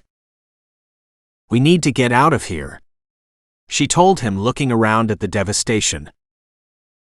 Henry went over and hugged his wife. She clung to him, and for a moment neither of them ever wanted to let go. But they had to, he reminded himself, because she was right, they needed to get out of here before it was too late. Quickly, he took the life jacket from around his neck and put it over hers. Then he worked the clamps, making sure that it would support her. Cheryl put a hand to the back of her head, and it came away bloody. Unlike the cut in the front, the gash in the back of her head would probably need stitches. Which meant there was absolutely nothing they could do about it now. Damn. As soon as they got in the water, the shark would know. He'd watched enough Shark Week to know that Cheryl's blood would be like ringing a dinner bell for that thing. "All right, listen to me. I know there's a lot to process right now, but you have to keep your head above the water at all costs. And if by some miracle we make it out of here, don't fall asleep, you might have a concussion too," he told her, trying to remember everything he'd been taught in Scouts. She nodded, and carefully they began to navigate their way back up to the deck, Henry leading from the front and pulling Cheryl along behind him. It was hard going with them walking on the slick walls as the water continued to rise and debris floated around them. They made it back to the kitchen area when Henry saw his problem. Getting down without stairs hadn't been hard, but how were both of them supposed to get back up? "Wait," Cheryl yelled, pulling him back as he made his way to try his luck. "I'm going to try to get up, and once I'm up, I'll reach back down and pull you up," he told her. Although he doubted that plan would work, what he really needed was a rope. "No," Cheryl said. "That's John's room," she told him, pointing to one of the bunk rooms. He caught on right away and headed over to it. Luckily the door was open, and it was on the other sides. he was able to climb in by pulling himself up. He was immediately rewarded. Hanging from a bandolier on the now horizontal bunk was a shotgun. Pulling it out, he saw that it had 4 shells in a holder attached to its side. It had been a very long time since he had fired a gun, but he knew that if he was close enough to use it on the shark, 4 shots was being optimistic. He would be lucky to get one off before he became a floating happy meal.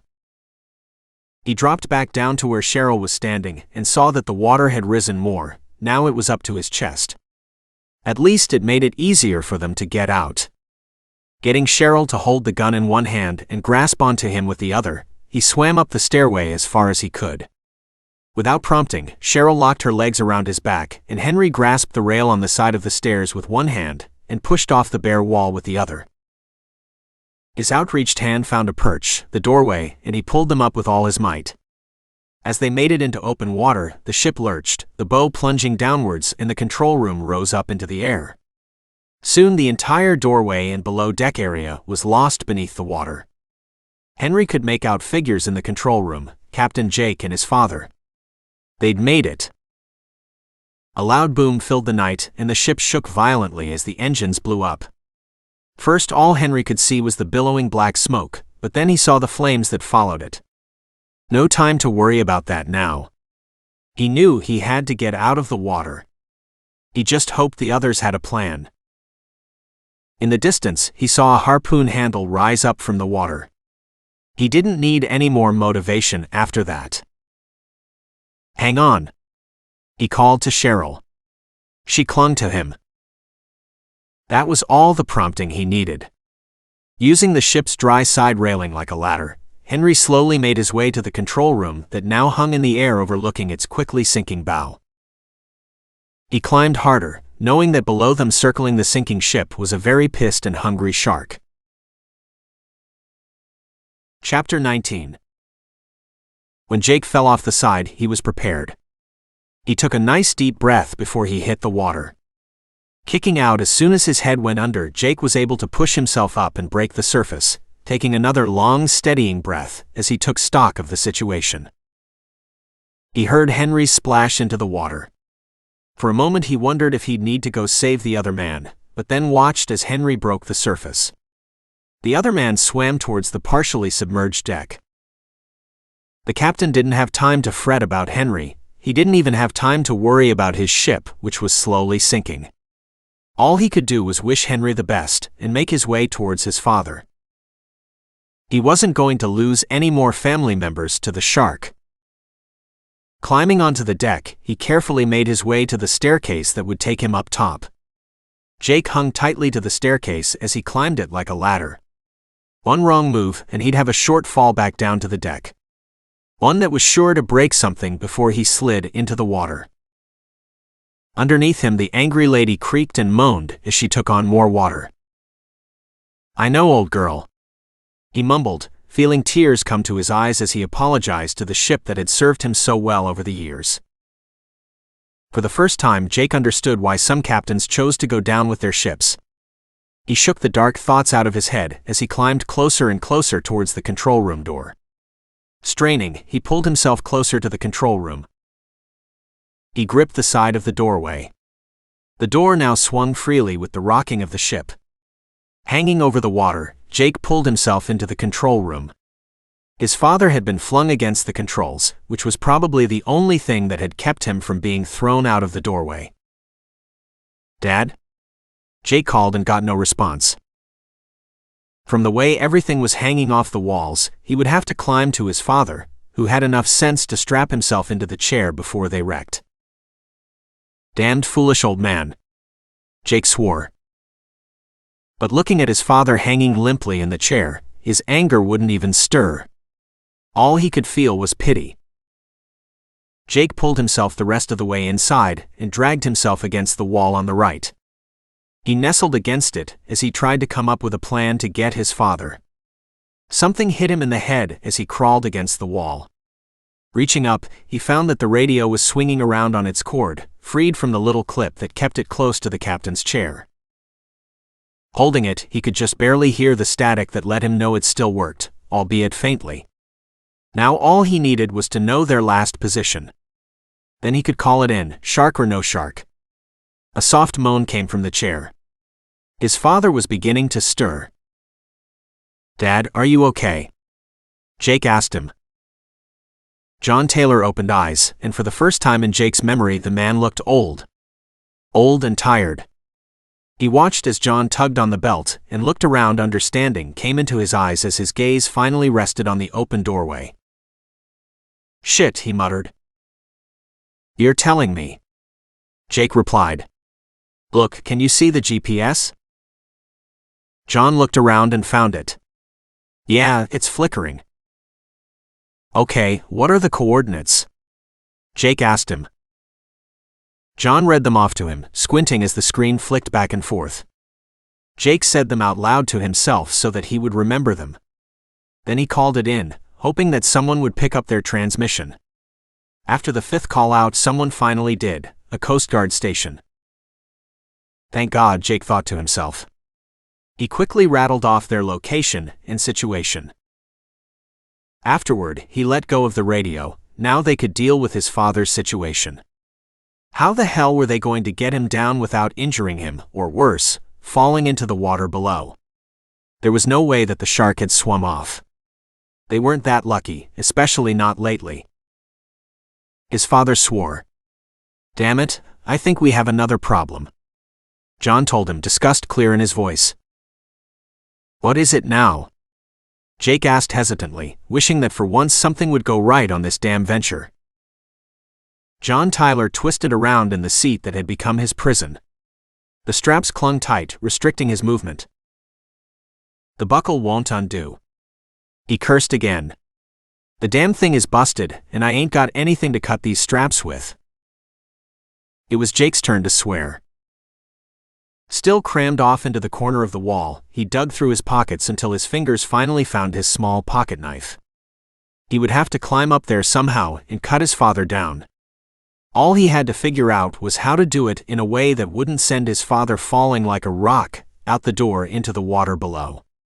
Glancing at that water, he realized that whatever he was going to do, he would have to do it now, as the water outside the doorway was getting closer. Jake hoped that Henry had found his wife and made it out all right. If the water was this high in the control room already, then the decks below had to be nearly full by now. No time to dwell on that, he thought, shaking himself. He began to climb slowly towards his father. "Hang on to the bottom of the seat," he said as he pulled his way closer. Finally, he grabbed down at the base of the chair. It was awkward and hard to hold, but it gave him just enough stability.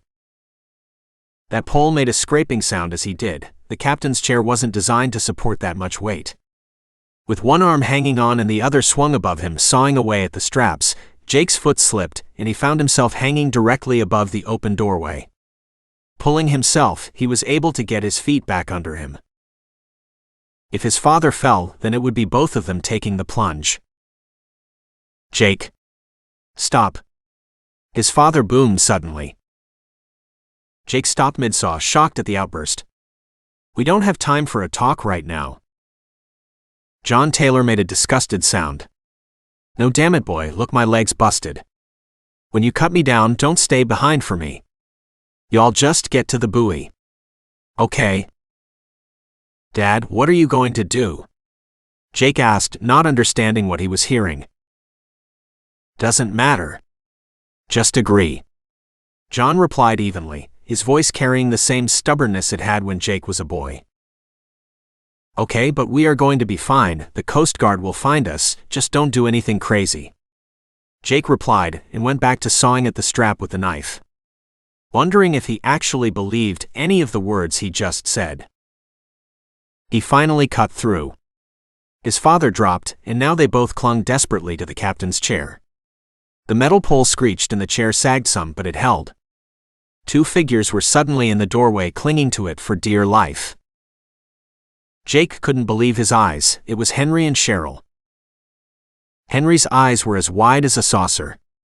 The sharks circling below. The words hammered their way around Jake's mind as the chair squealed once more. Chapter 20. The ship rocked again before settling. Now it was sinking in earnest. Soon the whole thing would be underwater. If they were going to do something, they had to do it now. Cheryl and Henry clung to each other in the side of the wall, both doing their best to stay out of the open doorway. No one wanted to get in the water until they absolutely had to. Henry thought, but they'd have to do it sooner or later. The look on Jake's face told him the same thing. The older man was grim and drawn as he slid down from where he was hanging onto the captain's chair to where Henry and Cheryl perched against the wall. "We are going to have to jump," Henry said as Jake joined them. Jake nodded and then motioned at what was hung over Henry's shoulder. Remembering the shotgun, Henry slid the strap of his arm and handed it to Jake. He figured that the captain would be able to put it to better use than he could. Besides, he still had the flare gun if he needed to scare the shark off. "I know, but when we go, it has to be at the same time," Jake replied after he finished looking the gun over. "It's the only way any of us will have a chance." "A chance at what?" "Getting eaten," Cheryl retorted angrily. "Girl's not wrong," John told them. "Look, I'm not going to make it swimming. Hell, my legs pretty much give out as it is. Least I can do is buy you all some time." The others looked at him. Henry and Cheryl didn't say anything. Henry watched as different emotions played out on the captain's face. Grief, anger, acceptance. Finally, he spoke up. "No, John, that's crazy," Henry said, even though he was more or less in agreement with the old man. He didn't like it, the idea of leaving someone behind, but he reminded himself that Cheryl and him wouldn't even be in this mess if it weren't for John. And Tim would still be alive. Jake still hadn't said anything. They watched as he just kept staring at his father and shaking his head. The ship rocked violently, and the water on the other side of the doorway started getting closer. Jake gave his father an awkward hug. Henry thought it was clear that neither man was used to showing that kind of affection, but at least it seemed the captain had come to a decision. John and Jake looked at each other, neither one of them seeming to trust giving a voice to what they were feeling. They nodded to each other one more time, and Jake, Henry, and Cheryl went out the open doorway.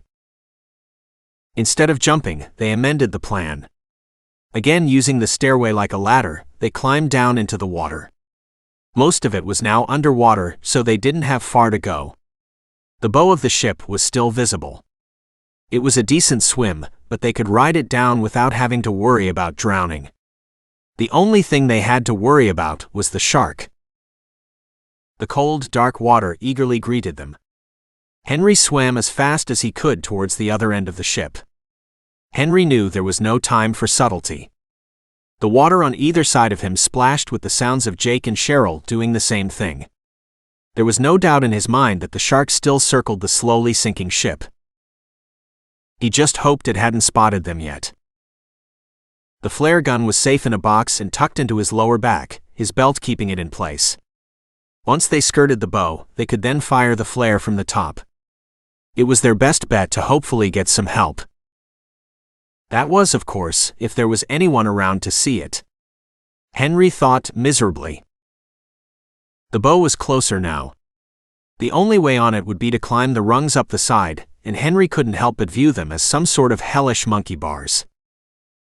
Henry got to it first and began to climb, pulling himself out of the water and upwards along the side of the angry lady for what he hoped would be the final time.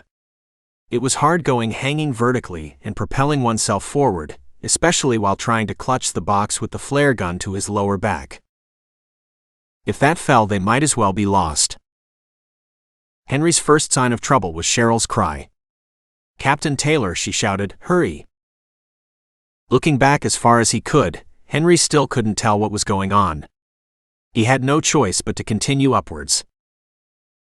The captain, on the other hand, was scrambling to get out of the water.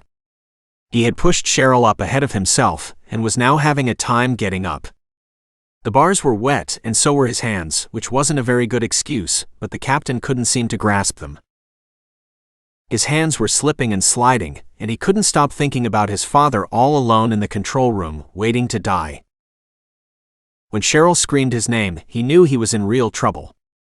From the terror he heard in her voice, he didn't even have to wonder about the cause of her distress. He turned in the water and saw it. A harpoon cresting the water was still sunk deep in the beast it was meant to kill. Now it looked almost like a second dorsal fin, as it sped towards him like a hungry torpedo. Jake tried and slipped again back into the water. Calm, deep breaths, he reminded himself, doing his best to fight off the panic that he felt brewing. He was a seafaring professional, and he wasn't going to die like this. That thought slowly became a mantra as the shark barreled through the water towards him. Putting one hand in front of the other, he pulled with all his might, which wasn't much at this point, but this time was just enough, and managed to pull himself just far enough up that he was able to slip a leg through one of the rungs. Using that leg, he pushed up and caught another, and was now climbing it like a ladder, if you climbed them upside down. He took a quick glance at the shark below, which had decided to circle under them, a death sentence for anyone who slipped and fell. He climbed higher, taking his time as best he could, and gripping tight at the rungs when the ship shook. It wouldn't matter if they got to the top of this damn thing or not. By the time anyone responded to the flare, this ship would be beneath the water and they would be shark food. He felt the panic coming back. The same panic when he'd had as a child, when the shark took his brother and circled the buoy waiting for him to fall in. Now he was in that same position. And the shark knew it had all the time in the world. At the top, Cheryl and Henry waited for him. They were looking at something in the distance. Jake sat beside them completely out of breath and turned to look. A buoy was out there bobbing, maybe less than half a mile. A good distance to swim, but from the looks on everyone's faces, he knew they were thinking the same thing as he was. That buoy could be their only hope. It wouldn't be comfortable, but at least it wouldn't sink. "I think we should try for it," Jake said, breaking their silence. It was awkward sitting up there, trying to stay balanced on top of the sinking ship. Another rock and the hull groaned as the water they had just escaped began to creep closer at an alarming rate. The decision was being made for them, whether they liked it or not. Something large splashed into the water behind them. It came from the direction of the now soon-to-be submerged control room. They all knew what it had to have been, or more aptly put, who. "He's bought us time, it's now or never," Cheryl said. The others nodded in agreement. "Trade me," Jake said to Henry, pointing at the flare gun box he still carried. "Sure," Henry was happy to lighten his load. He didn't really know how to use the thing anyway. "Now or never, you two," Jake told them. Cheryl and Henry jumped and began swimming as hard as they could towards the buoy. Normally Jake would have told someone swimming even a small distance like that to be careful not to overexert themselves, but in this case, drowning would be the least of their worries. He opened the flare gun box and loaded the gun. It had over 6 shots in the box. When he'd bought it for the ship, he never thought he'd actually have to use it. From way up on his perch overlooking his sinking ship, Captain Jake Taylor of the Angry Lady kept his eyes peeled for man-eating sharks swimming below him. Then, holding the flare gun above his head, he pulled the trigger and lit up the night. Chapter 21. John Taylor felt more tired than he had ever felt in his entire life. He was so used to being full of anger or rage when he saw the water, but now as he looked down at the waves, he only felt relief. It was all finally coming to an end. The fight that he'd dreamed about for so long was finally here. With one more steadying breath, he took the plunge out the door. Gripping the shotgun tight to his chest, he hit the water and immediately kicked up, pushing himself up above the water so he could see the threat when it came. Because one way or another, the shark would come for him. John just hoped his son would understand. There was so many things left unsaid between them. If only there had been more time, but he knew that it wouldn't have done either of them any good. At the end of the day, the Taylor men were just too stubborn. Jake had turned out a lot like him, no matter how much they'd tried to raise him to be otherwise. John smiled at the thought of his son so much like himself. He knew that he'd understand why it had to end like this. Swimming through the water, his busted leg was causing him more trouble than he'd thought it would. Mentally, he tried to push past the pain as he made his way to what was left of the angry lady's once proud deck. Most of it was completely underwater now, but there was enough left that he could at least stand upright. It was the only way he was going to have a chance to send this shark on a one-way ticket to hell. John didn't try swim silently. In fact, he did the opposite, splashing loudly and making as much sound as possible. He wanted to get its attention. If he couldn't stop it here and now, then he could at least buy the others some time while they tried to get to safety. His fingers brushed against the deck of the almost fully submerged vessel.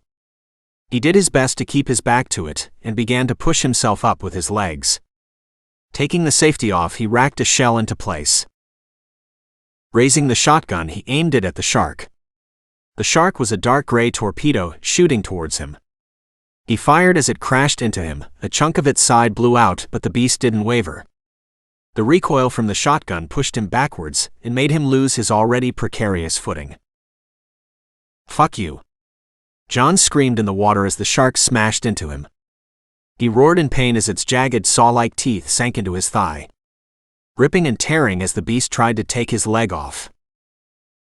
His hand trembled a little as he pulled the knife from his pocket. From both age and fear, John didn't need to be a doctor to know he was dying. It was an old folding knife, but it would work fine for what he wanted it for. "I hope it hurts, you son of a bitch," John yelled, grabbing the shark by the harpoon to pull himself higher up. He gazed into the shark's lone dead black eye and shoved the knife in as far as he could. He was already dizzy from the pain and blood loss, and as the shark shook him again, he dropped the knife before he could stab it again. John tried to twist the harpoon handle, doing anything in his power to try and hurt the shark, but the world was fading as his weak, trembling hands fell off of the harpoon handle, and the shark dove down, taking John Taylor with him.